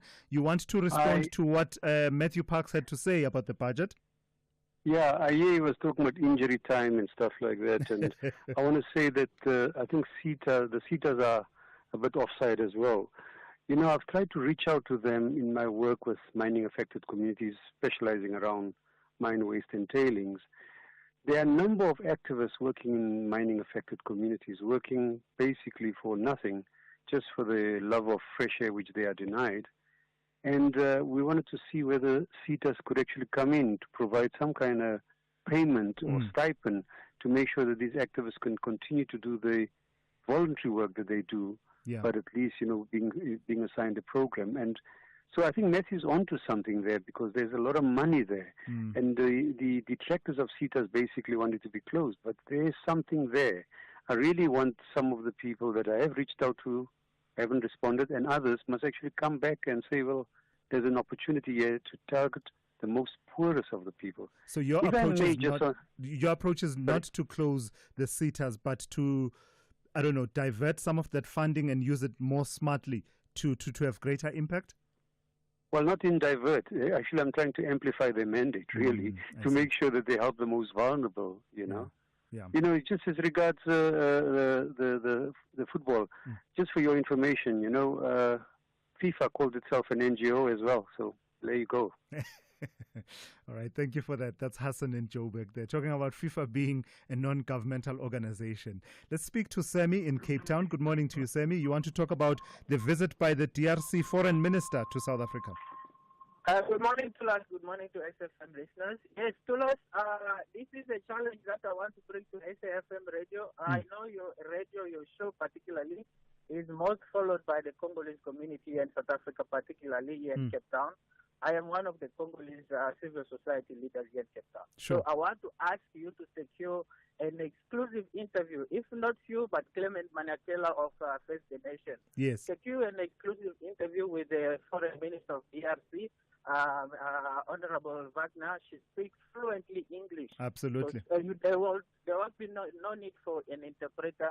Get the DRC perspective from the horse's mouth, 100%. because there is so many misinformation being spread, particularly also in South Africa. There is some journalists or some other entities that do not want South Africa engagement. Great with suggestion. The DRC. Great but suggestion. Just get that interview. It will be very much welcome from the Sammy, Congolese community. thank you so much. You've participated in our editorial meeting live on air. That's Sammy in Cape Town. That's a great suggestion that I believe has been well noted by the team, and we will see if we can orchestrate that conversation with the DRC foreign minister. SAFM, guiding you through the rush hour traffic. Top story this morning is the real serious backlogging going on through Midrand. It's a crash involving a truck down by New Road. It's been there all morning. Traffic's very heavy on Route 1 from John Foster as you swing through Brockfontein, and it just gets heavy as you get down towards that New Road exit. All the approaches to the highway like Brockfontein Road, Samrand Road, Oliphants New Road, they're all heavy as well, and all those sort of routes that feed into those approach roads busy. It's just a whole pile of traffic, probably backlogging on routes right back into those complex car parks this morning. It's that one of those sort of mornings through the Midrand area. Otherwise, there's heavy traffic if you're in from Lenasia or Eldorado Park on the N1 down to Uncle Charlie's, just queuing up passing Devlin and down through Deep Cliff Interchange. Broken down truck at Cliffdale has been cleared. There'll probably be another one along shortly, but just at the moment, that traffic heading out towards Pietermaritzburg is starting to ease. A breakdown on the N2 north at Spaghetti Junction, that stays very heavy. And Cape Town, lots of traffic on Marine Drive this morning. Busy really from Dolphin Beach all the way through to Milner Road. Kuberg Road on your way up towards Killarney Gardens, that's heavy passing the refinery, and the roadworks on the N7 Jakes Curvell Drive still there going south at Fort Trekker Road. I just sent a tweet out highlighting the average speed on that route at the moment is 3 kilometres an hour, and it's going to take you 30 minutes worth of queuing to get just from Franz Conradi to Fort Trekker Road. Rob Byrne, SAFM Traffic. If you're active on social media and love SAFM, we hope you'll take a moment to like or follow our SAFM page on Facebook and Twitter. These are the best places to find all the guest information, conversations, and stories you love from your favorite presenters, along with regular updates from SABC News. And don't forget, you can send your questions to feedback@safm.co.za. SAFM, leading the conversation. SAFM has signed a code of conduct that is enforced by the Broadcasting Complaints Commission of South Africa. Under the code, we are committed to giving news that is accurate, comment that is fair, and programming that is not harmful, does not amount to hate speech, or contain violence or explicit sex. If you think we are not living up to that code, then you can inform the Broadcasting Complaints Commission of South Africa. Direct any complaints in writing to the Broadcasting Complaints Commission of South Africa. PO Box 142365. Craig Hall 2024. Fax to 011-326-3198 or an email to bccsa@nabsa.co.za. For more information, please visit www.bccsa.co.za. Thulasizwe Simelane on the Morning Brief. Weekdays, Monday to Friday, 6 to 9 a.m. Let me take one or two of your voice notes as well as some of your calls. A lot of you talking about that situation with Bafana Bafana and how we got to this point. Yes, my brother, it's Lubuyo Chengele here from Cape Town. When it comes to this Bafana Bafana saga, the administrators of Bafana Bafana are wrong. The player is also wrong for not advising the administrators that is not eligible to play. He's not clean. He knows the rules of the game. Mukwena is not clean. He must be charged as well. Yeah. I don't know, hey, it's a bit difficult for the players. Nkululeko was saying that the qualification has happened over such a long period of time. I can take the point about the administrators at Bafana Bafana. You have one job, just keep track of the rules and how we stand in comparison with the rules. The player, I just want to play and do well on the field of play. I may not necessarily keep track of those issues. We'll take more of your calls a bit later on. Thulasizwe Simelane on SAFM.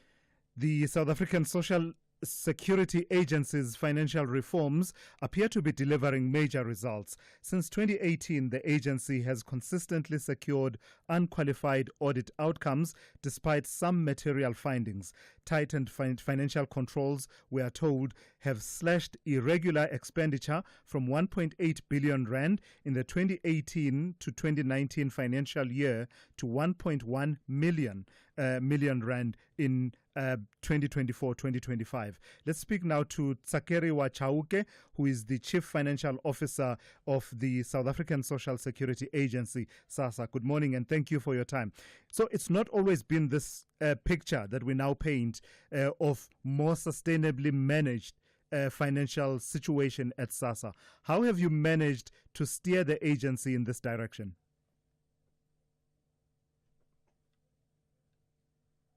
And good morning to your listeners. Yes, indeed, it hasn't been an easy journey, but it was something that is doable. When we look at the agency, we concluded on the turnaround strategy. And we looked at about 4 elements that we had to deal with in this regard. One was to look at the policies, procedures, and delegation of authority within the agency, and that's what we reviewed it. The second element that we looked into, it had been the issue of the systems that we operate that support the business processes.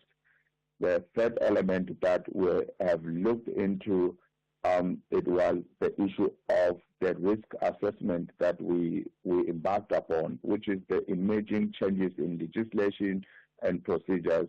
And the third element is about the capacity of the employees of the agency, where you have to subject them to training and be able to guide them. And sometimes you have to do on-job training. So impressive numbers and ability to account for your finances is one thing, but delivery on your mandate is quite another. And you come under a lot of scrutiny. How do these numbers and the ability to turn them around translate to your delivery of your core mandate, which is to pay out the grants? You will note that we need to separate two things. One is the ability to pay. So the ability to pay, grants are paid in line with Section 23A, Regulations 23A, which says that a grant will be paid into a bank account nominated by the applicant. And we have been doing this consistently. So if you look at all the payments are deposited in the account of the beneficiary. What we have been really working on, and is a measure that we are trying to put in, is the access to cash for those people that want cash. But in terms of the payment, we have been successful in depositing that amount of money. But where there is no payment infrastructure, SASSA has been working and collaborate with other entities and stakeholders to try and bring infrastructure in communities where there is no such infrastructure. So, and we have had this in the media that SASSA has been struggling, but not with the payment, but with the access infrastructure, which is the mobile ATMs that we do. You will note that the purpose why we contracted the Post Bank was not to pay the grant, because Post Bank does not pay the grant. Grants are paid by SASSA by paying them into the bank account. But the issue of Post Bank was to make sure that we try to provide infrastructure where there was no infrastructure for people to withdraw, those who prefer cash. The card that is currently with Post Bank, it operates like any other card, and it works like any other commercial bank account. You can swipe and buy goods and services without drawing cash. Specifically, I'm wondering about if there's anything there for you to review. I know that the hashtag Pay the Grants judgment, IEJ judgment, is being appealed by the state. But from the narrative leading to the reasons for that decision, a lot was said about your criteria as SASSA that was seen as exclusionary. I'm just wondering, in light of this turnaround in the management of your finances, are you backing that up? Because as I was saying, the core of your mandate is paying the grants, and where you have found that some of your practices have had the effect of excluding people that should have qualified for the grant, are you at all looking into that as well? We are looking at everything that is possible to make sure that we cover all the South Africans. Currently, if I can give you the stats, we're currently paying 28 million grants, so which means that 28 million of the 63 million of the South Africans have been covered in that regard. If you look at what we are doing, currently we don't want to rely only on a person giving an affidavit that I don't work. So SASSA doesn't have all access of all the systems that are currently in the country, and does not have access to the payrolls of all entities, including the employees of SAFM, will not have that access of who is employed there. So what we are doing is to make sure that we are able to pay the right person. Yeah. In that process, we'll have to really bring in measures. Part of those measures that we have done was to try and check with the bank accounts, because those that have bank accounts, normally they'll be paid into a bank account. The issue of the threshold, whether it is too low or is too high, is something that we're currently having a discussion with the Department of Social Development. I think for the payment of the grant, the 370 grant, you will have noticed that we have published the regulations for the public comment. I'm out of time. I think that's once we have gotten them, we'll be able to assess the inputs that are coming from that platform, and therefore we'll be able to firm up the regulations. Gotcha. Thank you. That's Tsakeriwa Chauke, the Chief Financial Officer of the South African Social Security Agency, SASSA. Let's check in now with Kulufelo Tefo with the latest news.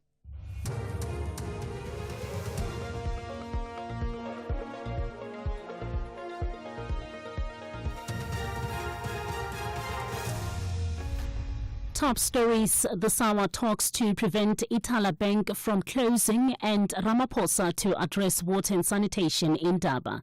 Good morning. The MEC for Economic Development, Tourism and Environmental Affairs in KZN, Reverend Musa Zondi, says a regulatory technicality should not stand in the way of saving Itala from collapse. Zondi took part in a debate in the National Council of Provinces.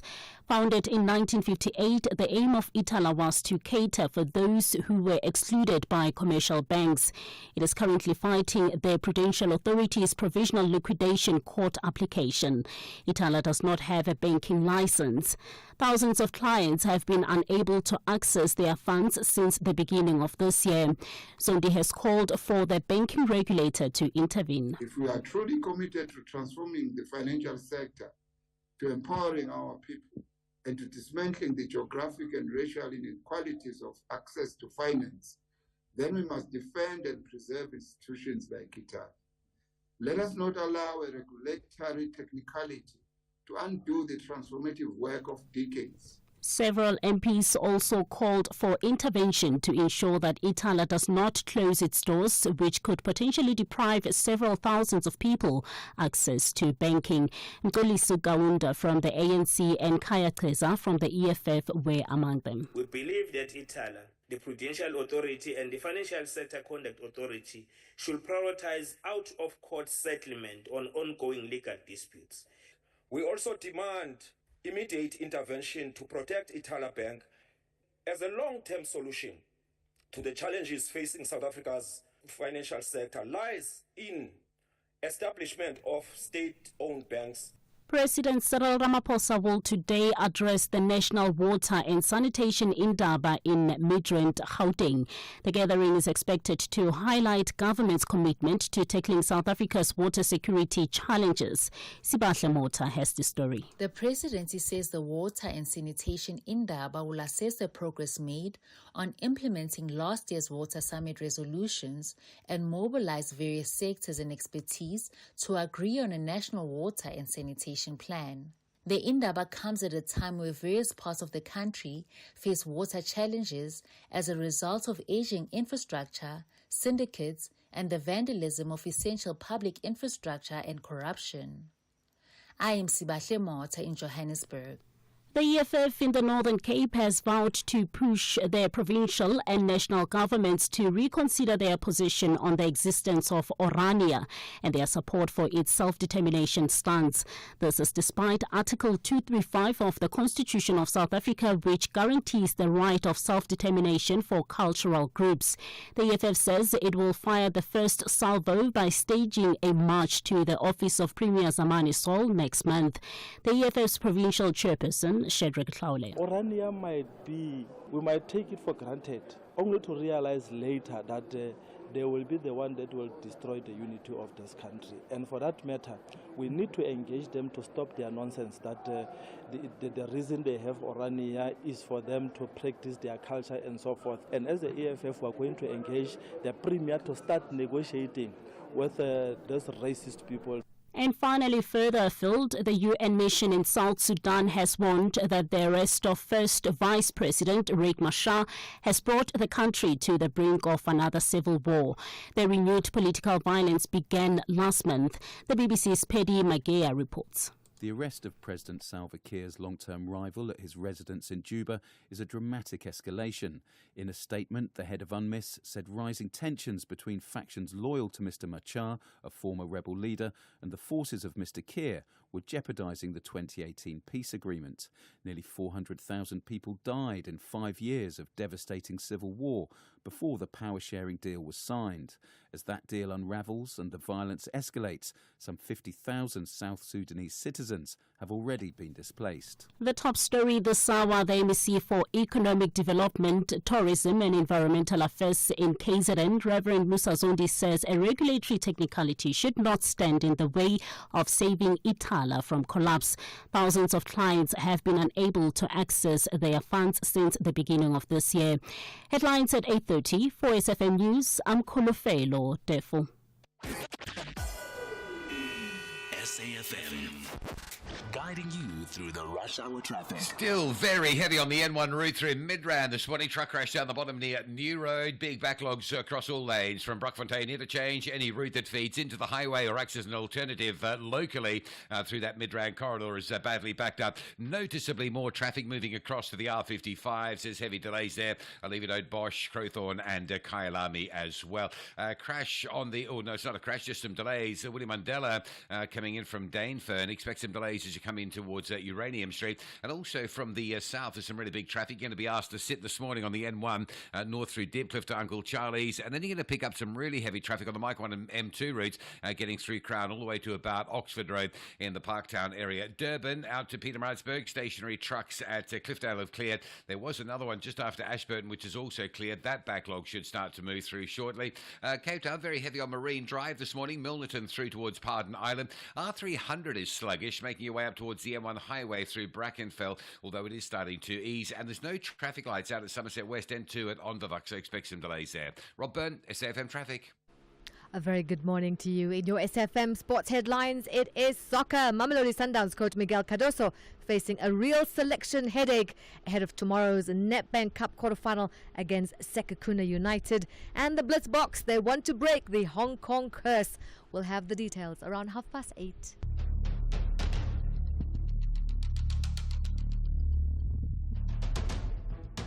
The Morning Brief with Thulasizwe Simelane. Weekdays, Monday to Friday, 6 to 9 a.m. The Morning Brief with Thulasizwe Simelane. Weekdays, Monday to Friday, 6 to 9 a.m. It's coming up to 10 minutes after 8 on this Thursday. Hey, good morning. It's good to be in your company. We're into the third hour of the morning brief here on SAFM. Lots to discuss. We've been talking quite a bit about the processes to try and get the budget over the line. And you and I easily talk about the budget, but it's actually quite a number of instruments, quite a number of documents that are tabled that together constitute what you and I call the budget. So they have different time frames. The fiscal framework and revenue proposals has particular time frames that are different from, the division of revenue, for example. But the long and short of it is that we may find ourselves in a situation where, if I read the provisions correctly, there's a possibility that government departments, if there's no vote to adopt the budget by the majority in the National Assembly, for the first time, I believe, government departments may find themselves working and spending based on the budgets of last year, because I think that's one of the permutations that says if the budget has not been adopted, you may be able to spend up to a certain portion. I think it's about 45%.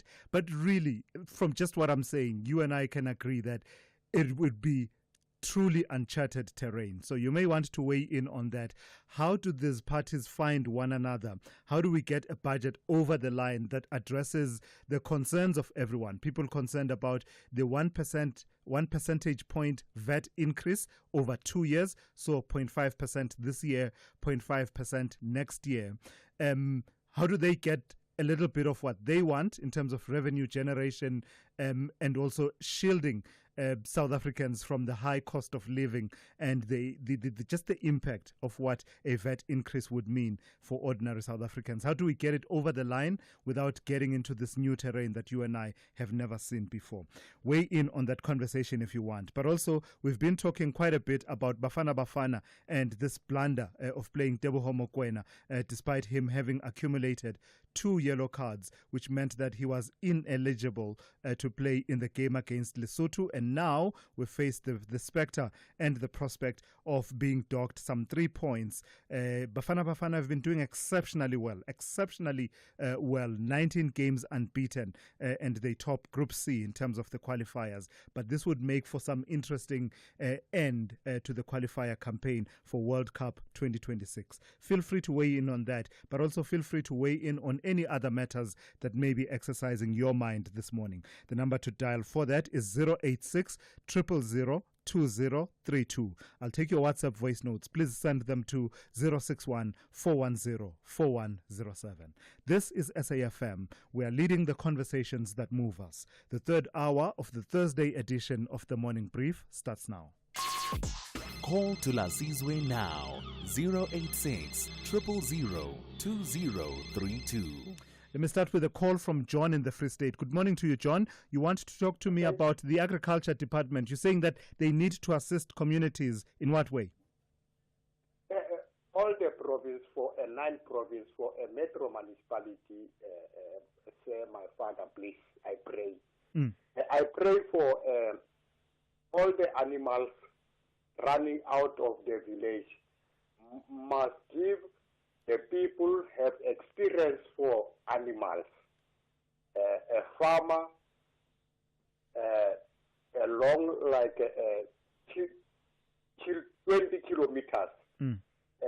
That farmer is a farmer for a government, metro municipality, must give all the people have animals township to township. And we need the people have experience for planting tomato, potatoes, there in the government farmer. We make the dairy there for the people. Again, we need the freeway road. The road department must have a committee to premier to metro.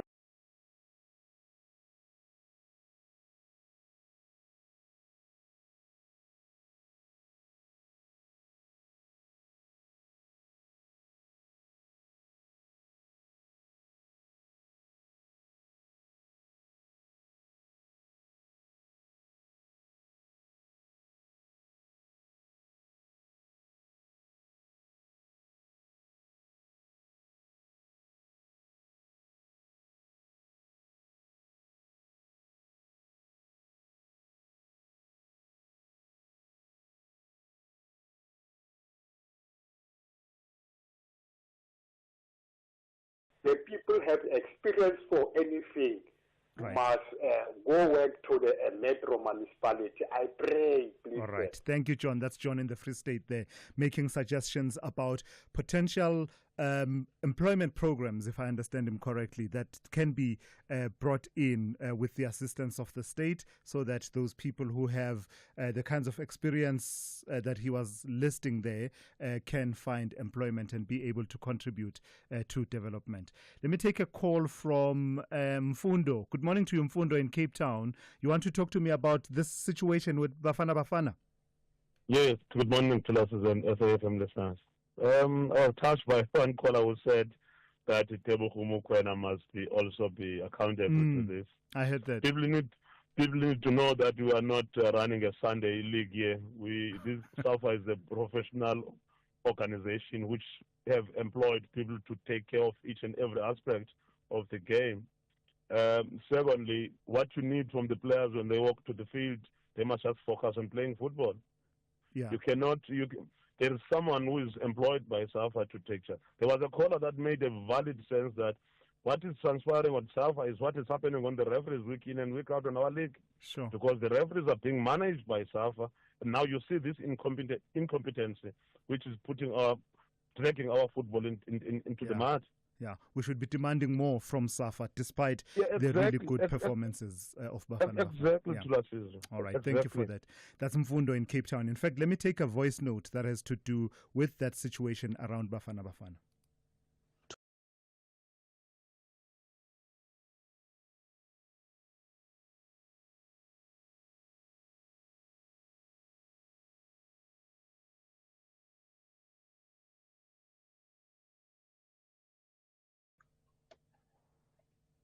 Forgetting that the collection of revenues are not enough to cover for all those things. That is why they want to increase VAT.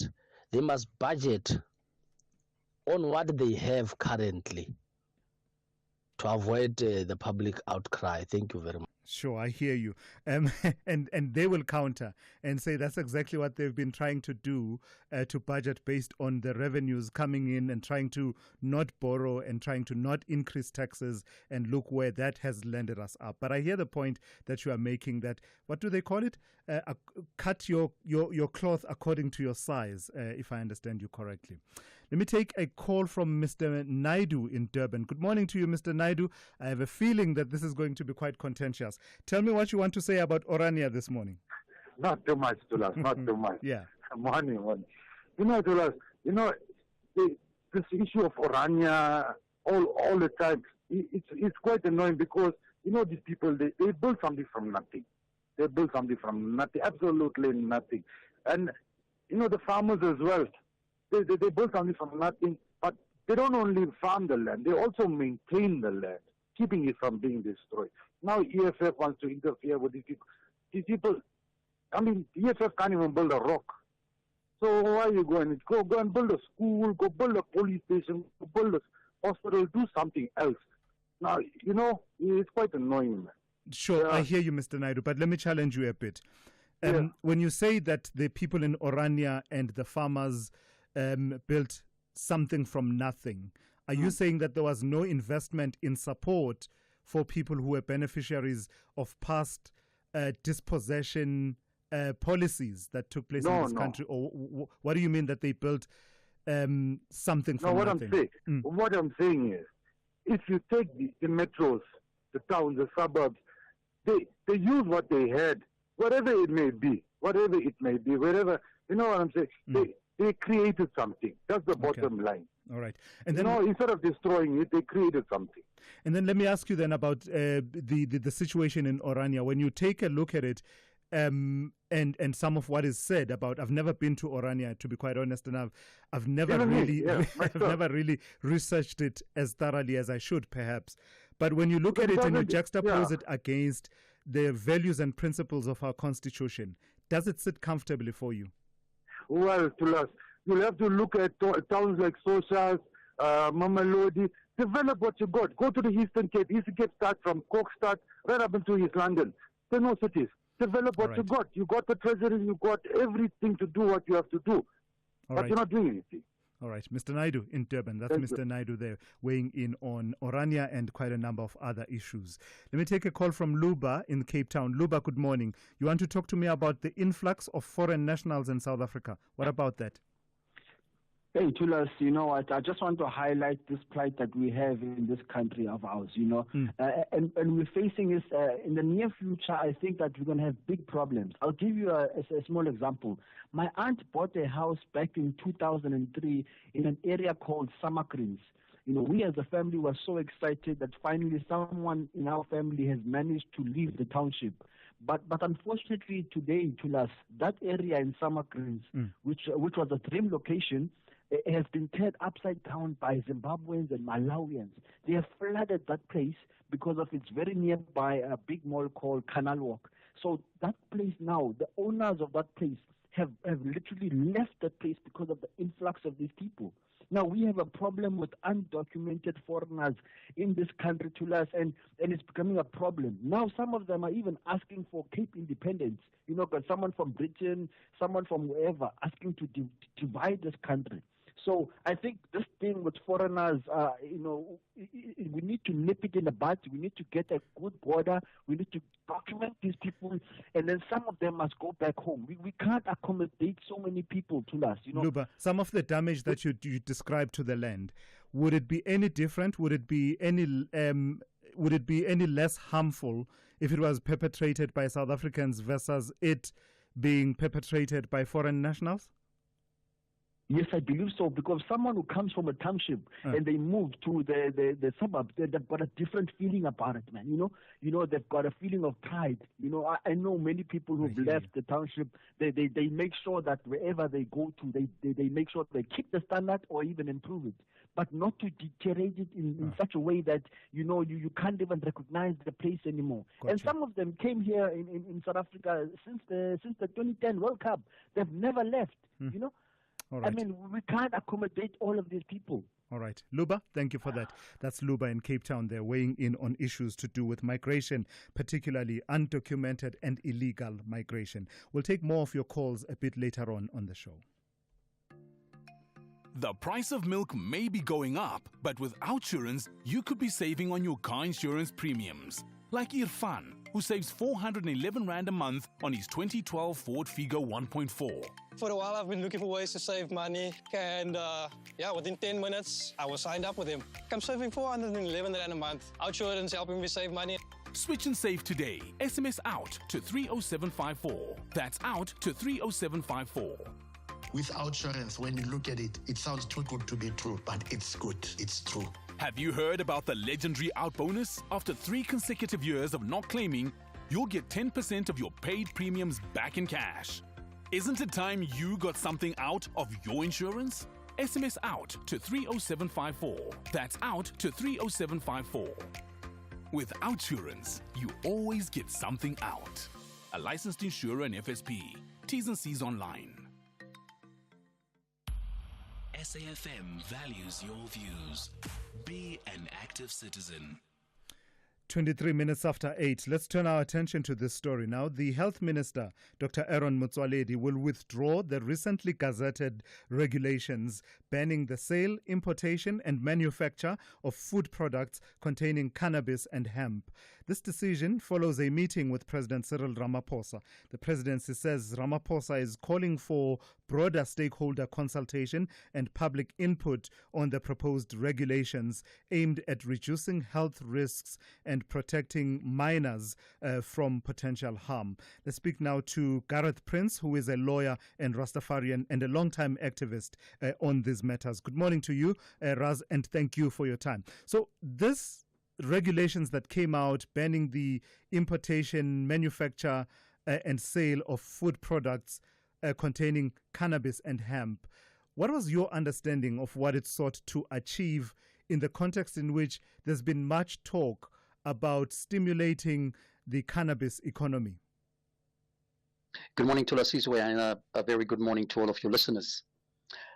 You know, we were very surprised, but in a sense also not surprised, because government's handling of the cannabis issue has been very arbitrary right from the outset. The law dictates that there has to be adequate public participation and meaningful consultation with the people for whom the laws are being written. Now, we all want cannabis to be used responsibly. However, government seeks to hold the cannabis industry to much higher standards than they does the alcohol and tobacco industry, as well as other products within that are consumed by South Africans. And that has always been unlawful and unconstitutional, because equality before the law demands that the cannabis community be treated at the very least at the same level as those who consume alcohol and tobacco products. But we believe that the cannabis community should be treated more favorably, because there is a cannabis master plan, and the narrative that cannabis is in any way more dangerous than alcohol and tobacco is a false one that needs to be displaced. Now, we appreciate the concern that the minister had around products that are flooding into our country that is unregulated and quite often has false advertising on them. But the manner in which we regulate these is not by criminalizing or prohibiting them, but it is to educate our society about these products and to ensure that the regulators apply the laws in a manner that speaks to our constitutional democracy. But do you share the concerns, though, that perhaps informed the initial approach that says let's put in place these regulations, right? If you have food that is infused with cannabis and hemp, the risk, as far as I understand it, that they were trying to mitigate is, one, that there's an influx of unregulated such food that comes into the country, but it's not regulated. But secondly, the protection of minors, for example, the potential for children to end up consuming some of this food that is infused with cannabis and hemp with attendant health risks. Do you at least share that concern? Well, yes and no. Because children cannot be used to deprive adults from the rights that are due to them under a constitutional democracy.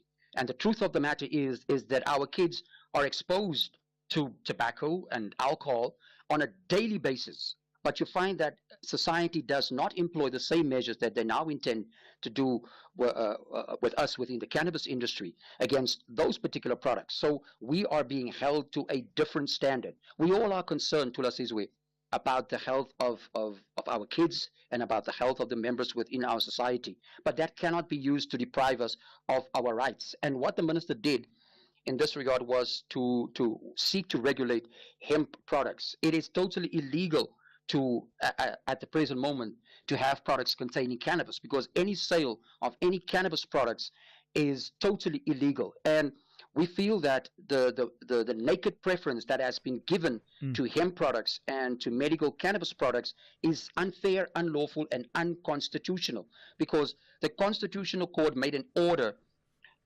dictating or obligating government to develop laws to bring cannabis into the fold of legitimate products. But the government for the past 6 years haven't done that, and they've given preference to hemp and medical cannabis, whose legal framework in itself is suspect.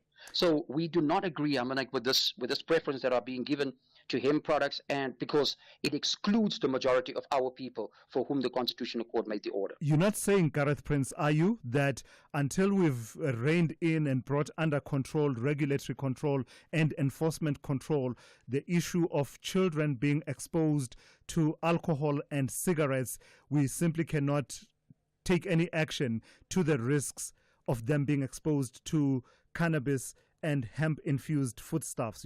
That's not your argument, which some would say is a kind of whataboutism. Is it?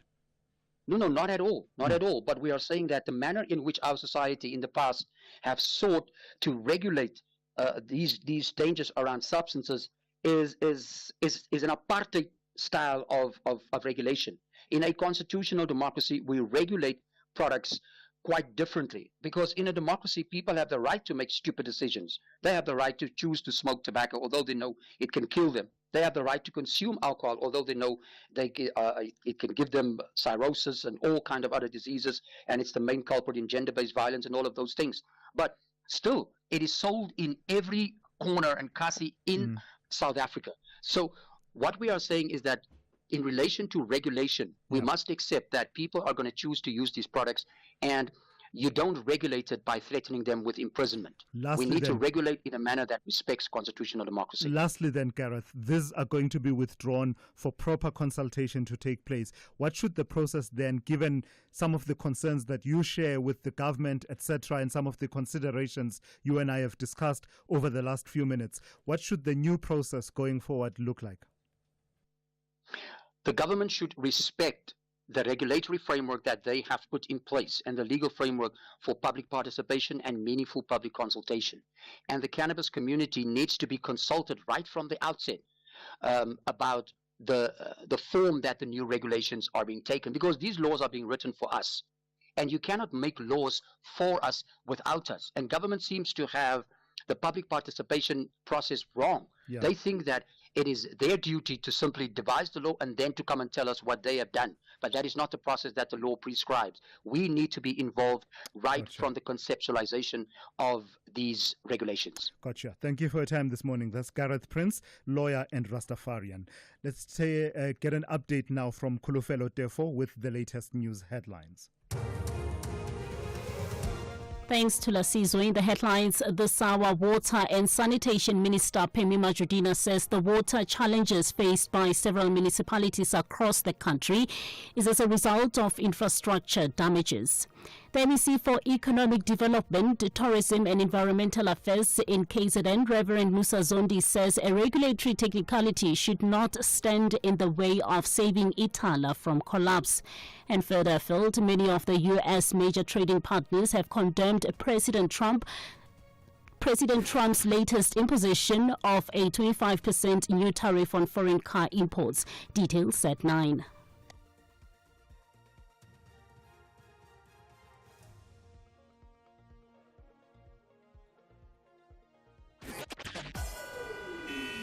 SAFM, guiding you through the rush hour traffic. Well, the truck crash that caused all the damage through Midrand this morning has finally been cleared.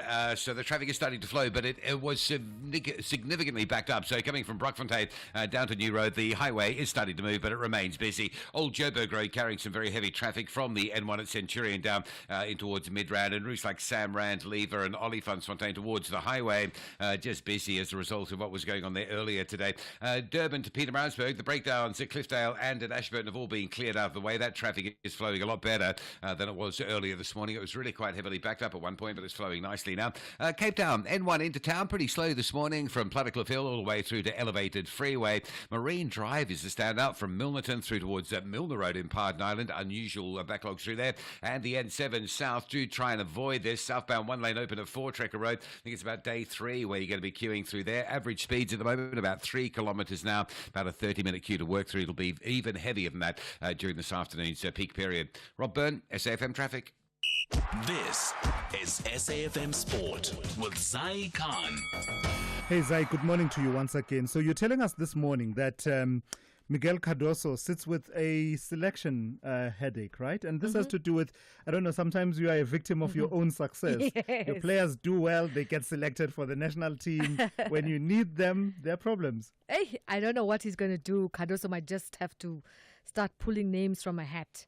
I think there's one with Peter Shalulile in it. It could be, as well as Aubrey Modiba. I expect it to be available. And this is for tomorrow's Nedbank Cup quarterfinal clash. That's Mamelodi Sundowns taking on Sekhukhune United.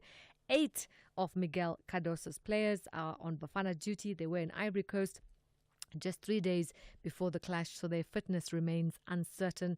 So we're looking forward to as well Sundowns having a massive CAF Champions League game against Esperance, which will be just 4 days later. Now, former Bafana goalkeeper Brian Baloy has taken a fiery swipe at SAFA, calling for accountability after Teboho Mokoena played against Lesotho despite a suspension. Mokoena had picked up 2 yellow cards and should have missed the match. If found guilty, Bafana could lose the 3 points they've earned. And ask yourself a question, would this happen in rugby? Would this happen in cricket?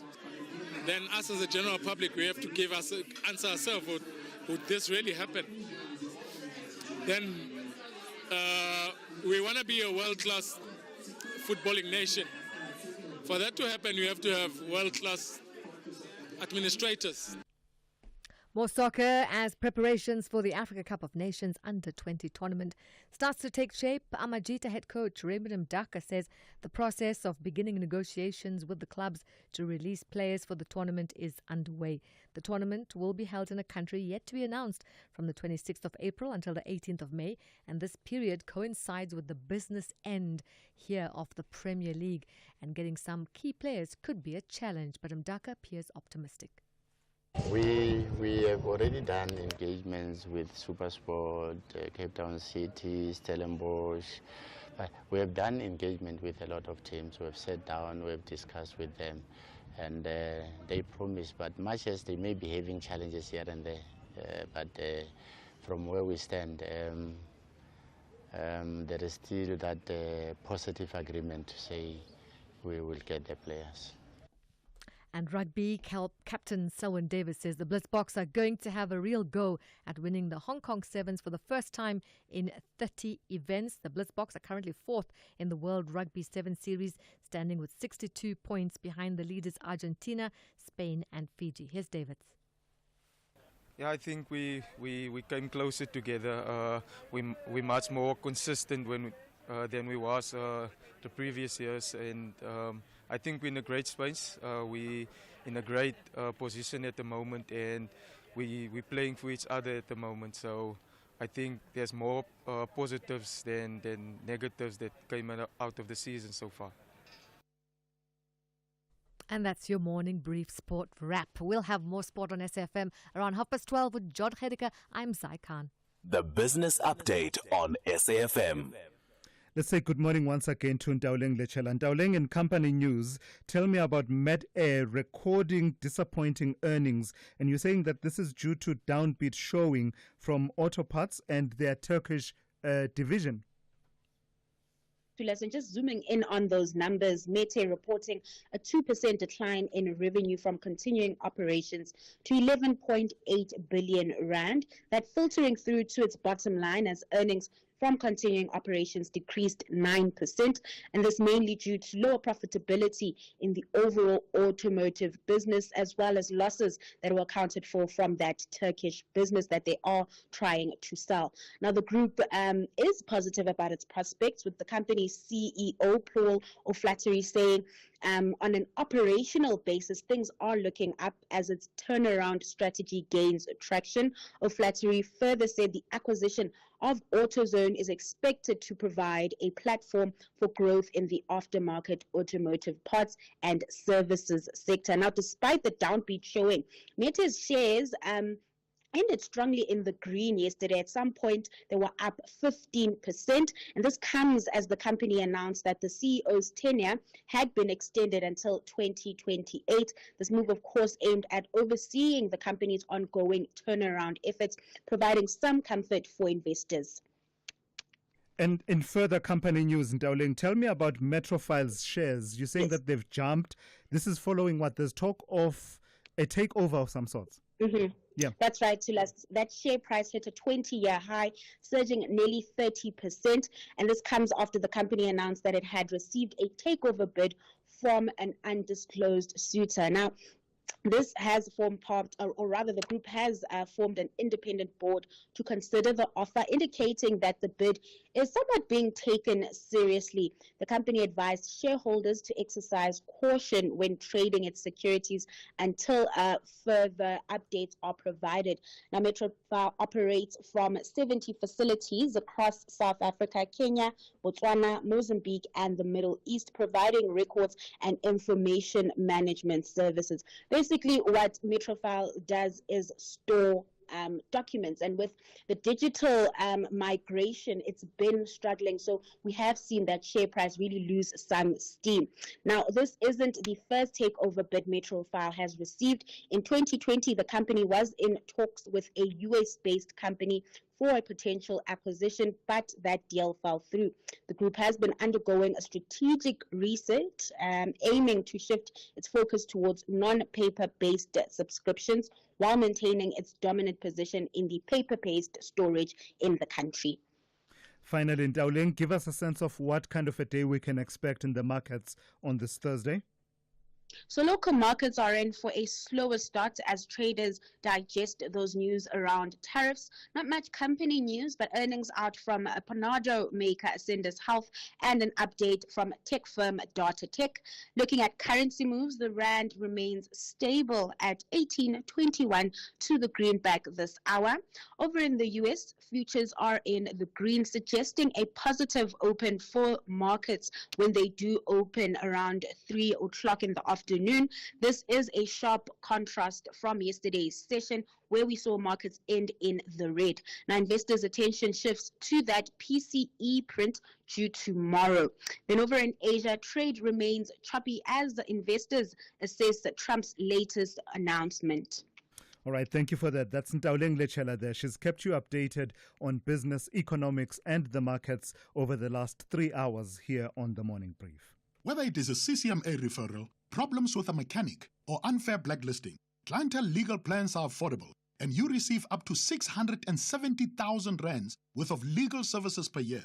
We cover civil, criminal, and labor-related matters. Our legal team will be your support 24 hours a day. SMS SAFM to 32195. That's SAFM to 32195. Clientele General is an authorized FSP and a licensed non-life insurer. T's and C's online. Standard rates apply. The boxing ring will be dominated by strong and heavy punchers. Who will be named the King of Gauteng? Between Manuel Sekele and Simon Mueti. In the flyweight division, Tiamo Zwane of Northwest battles it out with KZN's Bonelo Maseko. Also in the flyweight division, there is more exciting bouts this Friday evening. This is the National Boxing Championship. Witness the powerful exchange of punches this Friday, 28 March at 6:30 p.m. Live on SABC Sport on DTT Channel 4. Also available at your fingertips on SABC Plus. Proudly brought to you by SABC Sport.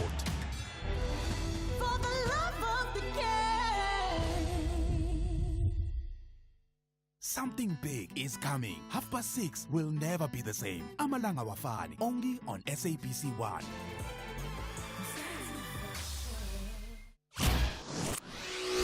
Thulasizwe Simelane on SAFM.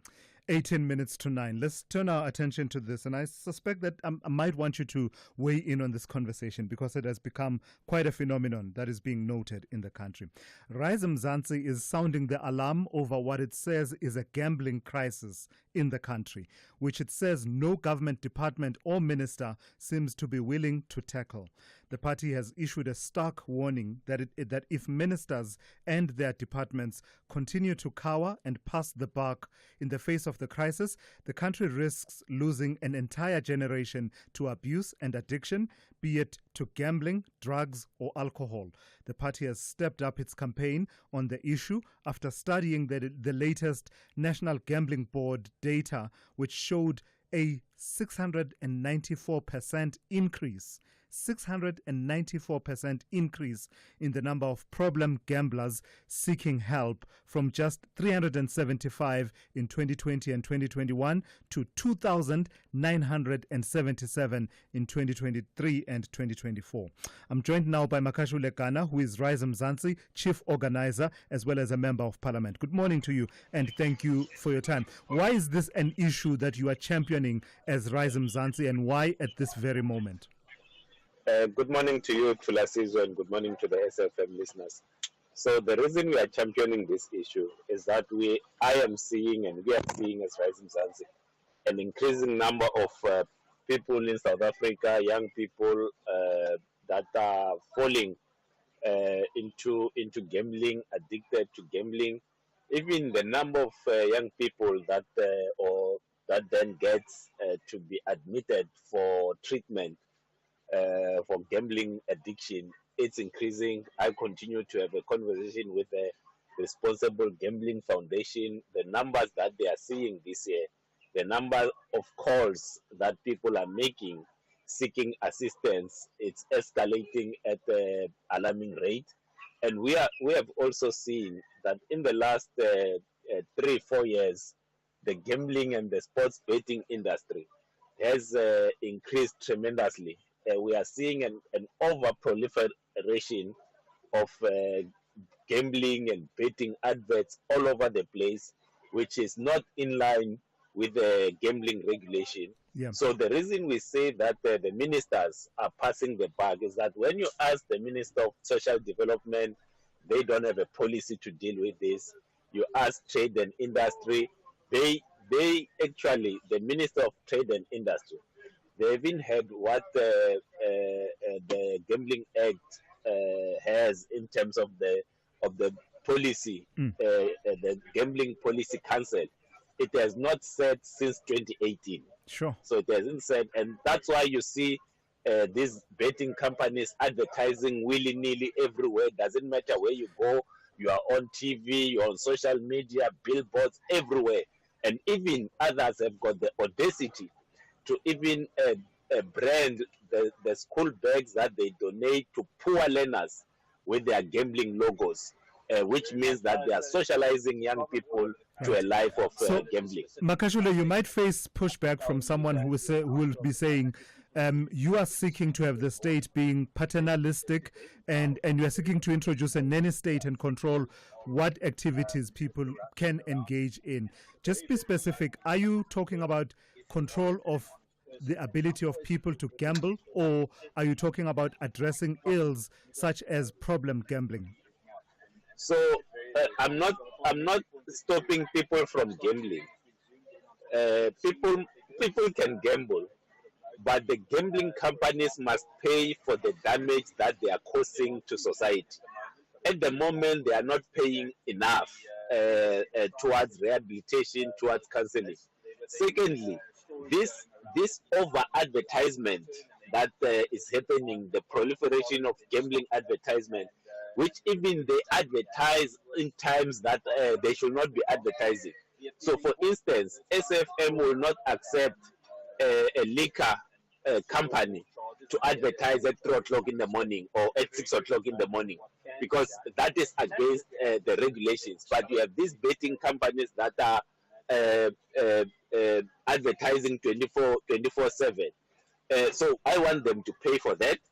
I want to also reduce the overexposure that South Africans are subjected to insofar as advertising is concerned. I'm not saying that people must stop gambling, but those that gamble, they must be able to be a sin tax in a similar way that there's a sin tax on alcohol, there's a sin tax on tobacco, there's even a sin tax on sugar, but there's no sin tax on gambling. That's what the problem is. Say a bit more about that proposal that you are putting forward for what you're calling a sin tax on gambling. Is it over and above what the gambling and gaming companies already pay on their revenues, or are you talking specifically on winnings of people who take bets and perhaps win big jackpots? So it's over and above the taxes that they are paying. So we need to introduce the sin tax at the point that as a punter you are placing a bet. So we must be able to get a tax even before you win, because I know that others says we are becoming a nanny state, or I'm proposing that or these proposals will lead to us becoming a nanny state. But the truth of the matter is that when someone is addicted to gambling, the Department of Health has to treat that person. So if you have more people who are addicted to gambling, it's a mental health problem. Now you have the health department that does not have adequate money to treat everyone. So that's why there needs to be a sin tax. All right, let's leave it there for now. Thank you for your time this morning. You've gotten the conversation started. That's Makashule Gana there. He's a Rise Mzansi chief organizer, but also a member of parliament for that party. SAFM, guiding you through the rush hour traffic. We're coming out of Pretoria, looking for updates on the N1. It's easing rather than heavy as it was before. Earlier crash involving a truck at New Road took forever to clear. So backlogging there between Old Joburg Road and New Road. But it is easing, and the side and approach roads are easing up as well. Crash on Modderfontein Road at the N3 highway. If you're coming out of the Edenvale, top of Edenvale side towards the highway, it's quite a backlog getting through there. A little obstruction through the Boysons area on the Mike 1, queuing traffic up towards Crown. And the M1 North is still going to be asked to sit in traffic moving on to the N12 through Dipcliff interchange down towards Uncle Charlie's. Durban checks fine. The run out towards Pietermaritzburg, which was badly held up earlier today by breakdowns at both Cliffdale and Ashburton, they've all been cleared. M13 Fields Hill, as you come through Kloof, just at the top of the hill, it's a crash scene just around Pioneer Road. So if you're coming through Kloof, getting in from Hillcrest on your way to Pinetown, there's some slow-moving traffic to work through there. Cape Town, we've been tracking delays, unusual delays, high volumes on Marine Drive this morning from Milnerton High School to Woodbridge Island, and then from the island side through towards Milner Road and Pardon Island is still very heavily backed up. N1 into town from Plattercliff Hill all the way to the city centre stays busy, and the N7 Jakes Gerville Drive try and stay off this. About a 30-minute queue to work through into the construction zone at Ford Trekker. Average speed's about 3 or 4 kilometres an hour. If you've got to get south, look at Monte Vista or Hill Basson as your alternative routes. And just a heads up, this afternoon we've seen that traffic during the peak times lately in the afternoons back as far as Bosman's Dam Road up at Edgemead. So good idea to just plan to stay off it and use alternatives. Rob Byrne, SAFM Traffic. Call Thulasizwe now, 086 000 2032. Yeah, let's end it off with one or two of your calls as well as your WhatsApp voice notes. Someone wants to bring in an interesting conversation, something that we did not raise on the show, and we welcome that. Let me take a listen to this voice note about Itala Bank. Tulis, good morning. So we've got VBS, we've got African Bank, and now Itala Bank. I wonder who's brave enough to do the investigation, and let's try and ascertain what all three have in common. Bit of journalism there needed. Be wonderful to listen to the outcome and the unfolding of that story. Maybe SAFM could do it. Brad Marisburg. Yeah, Brad, I hear what you're saying, and I think I'm picking up what you are suggesting, but I don't want to assume. I would want you to actually spell it out for me, because the reason I say that is that if you look at what's been at play in the various situations, you may find that the nuances may be slightly different, requiring that, we approach each and every case according to the merits at play in as far as that issue is concerned. So I don't want to assume what you're talking about. I would want you to, connect the dots for me, really. But thank you for making that point. Let me take this one. before going to the Hi, calls. good morning, team. This is John. We have won the accolade, or dubious accolade, of being the worst, most dangerous traffic users in the whole wide world for the second year in a row. That is disgusting. It means after the first year, nobody did anything about it. What do we do to get people in government, in metros, just to do their job? That's all we want. How do we get people to do the job they paid for? Can't agree with you more. Can't agree with you more. The road safety situation in the country ranks amongst the worst in the world. And I think I saw that report that you are alluding to. And each and every time, I mean, especially during the holiday seasons, we start to ramp up messaging around that. But what happens between the holidays for the rest of the year? Are we seeing any particular policy interventions and shifts that are seeking to move the needle in as far as road safety is concerned? And I share your exasperation with that. Thabo in Limpopo, good morning. You want to talk to me about open borders? Very well. How are you? Please go ahead. You know what, I'm a soldier, so I've been trying to contact the authorities. It looks like they don't want to help because of it. It's been like months. I've been trying and trying and trying. The thing is, the syndicates are operating at the borders, and some of us, since we have been operating at the borders, we know everything was going on. The thing is, the BMA and whoever at the borders, they're not going to win because of the syndicates. They know they're working with police. Some of the soldiers, the customs, everyone is involved. We know how to stop it, but they don't want to. Even if we appeal to them and say, we know what's going on, please come to us so that we can help you. No one is interested. Sure. My brother, they will never win. They will never win because of they don't want help. Sure. That is the thing.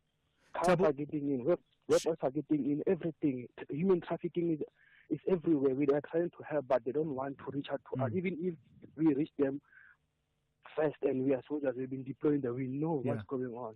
Share with us your experiences, Thabo. What do you see on a daily basis that has led you to this conclusion that we may never win the war around some of the smuggling, the trafficking that happens at our borders? You are there at the forefront of it all. What do you see on a daily basis? Cops are involved. That one we know for sure. They are the ones that are letting people in. Some of the soldiers, they also know they are involved because of that. The one patrolling, not all soldiers and not all cops, by the way. But the majority, the syndicates are paying those people. So that is why I'm telling you that they will never win if they don't come to us, since when we reached out first. We know what's going on. We just need them to come to us on the table and talk to us, and so that we can give them guidelines. This is happening. Whom and whom, which base. Some of the police station member captains, they are captured by the syndicates. We know that we found cigarette inside the oil tanker. When we went there, the oil tanker is not there. The person is not arrested. And have you tried reporting and escalating these issues with, I don't know, various authorities? We've tried, my man. The authorities, they don't take us seriously. They don't want to. They said that they will come to us. So that's why most of the soldiers, they're saying, "Hi, fuck." Sorry for that I'm gonna do it because of they don't care. We travel. Some of us, we love South Africa so much. We can see what's happening in the borders. Human trafficking is happening on a daily scale. Weapons, entering, elimination. Right. Like check these CIT members. Where do they get explosives?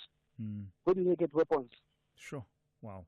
We're trying to help, but okay. No, thank you. Thank you for sharing those experiences with us. I tell you what, I suggest that there may be room for you to actually now start collaborating and cooperating with members of the media, right? Because when all else has failed, let's try and expose some of what you do witness there. Perhaps it may be time for you to work with us, and let's show South Africans so that there's no denying when people who are at the forefront, such as yourself, are telling us this is what's happening. We've got Thabo on hold. We'll take his details. And by the way, the name Thabo, we had to give him a pseudonym when he called in. As you can imagine, there's no such freedom to speak in situations such as the one where he serves.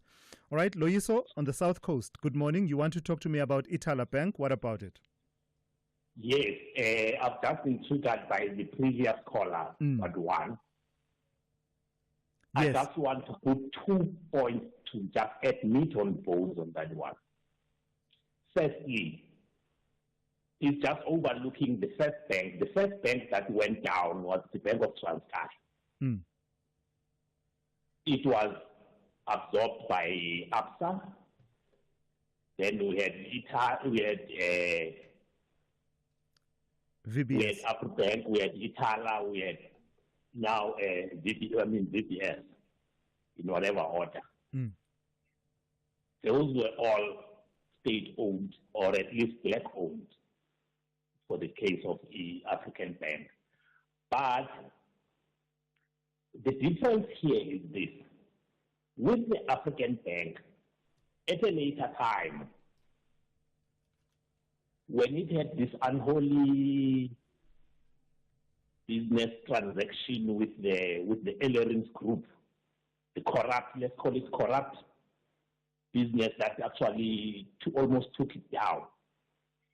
Instead of closing it because of the corruption inside, because that was rot, what happened between African Bank and the Ellerins group. Yes. It was bailed out by none other than the Reserve Bank and the collaboration, the conglomeration of the major banks, FNB, ABSA. Sure. The reason, they used something that is called in the corporate sector a capital call. Yes. When an organization needs money, a corporate needs money. Yeah, I get the concept, Louis. So just to move us along, so get to the point then about Itala. All of those examples you're citing, how do they factor into the conversation around Itala at the moment? Yes. Yeah. Now, the matter of the capital call, all these institutions, they are owned by government. Itala is owned by the government. Instead of doing the capital call, in this case, the fiscals who didn't have to shell out money to bail out the Itala Bank, they started to give guarantees that in the event that the bank fails, we want this guarantee. That is all the billions that were needed. Yeah. Which was the same, and they were not forthcoming. The government is the shareholder. Yeah. The KZN government is the shareholder. Capital call should have been done on them. Right. The shareholder went to the Minister of Finance for the guarantees because they cannot do that without the Finance Department. Right. Nothing was forthcoming. Okay, Loiso, let's leave it there. Thank you for drawing those parallels and also giving that historical background and adding the story as well around the Bank of Transkei that he was referring to there.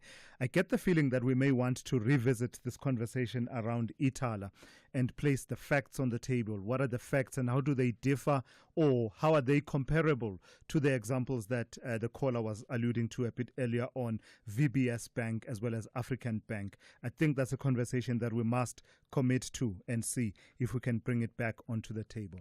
But for now, we have to leave it there. That's how we come to the end of today's edition of the Morning Brief. Thank you for listening and thank you for your engagement. The Talking Point with Kete Mohlahlana is up next here on SAFM after the news.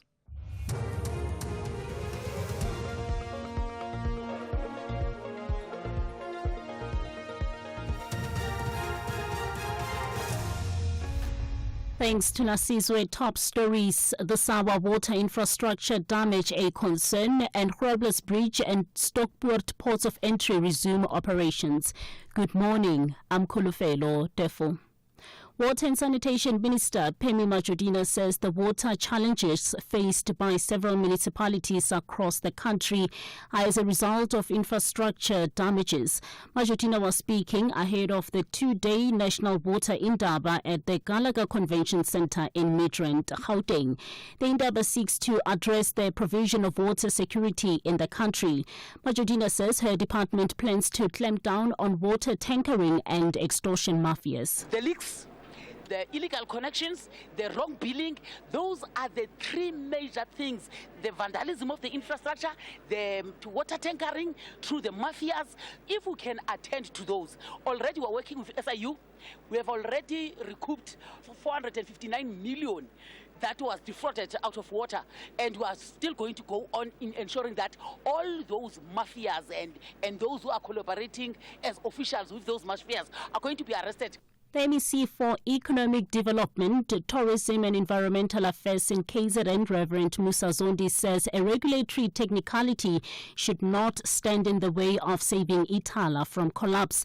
Zondi took part in a debate in the National Council of Provinces. Founded in 1958, the aim of Ithala was to cater for those who were excluded by commercial banks. It is currently fighting the Prudential Authority's Provisional Liquidation Court application. Ithala does not have a banking license. Thousands of clients have been unable to access their funds since January this year. Zondi has called for the banking regulator to intervene. If we are truly committed to transforming the financial sector, to empowering our people, and to dismantling the geographic and racial inequalities of access to finance, then we must defend and preserve institutions like Ithala. Let us not allow a regulatory technicality to undo the transformative work of decades. The Border Management Authority, BMA, has announced the resumption of operations at the Groblersdal Bridge and Stockport ports of entry with Botswana, following temporary suspensions due to heavy rains.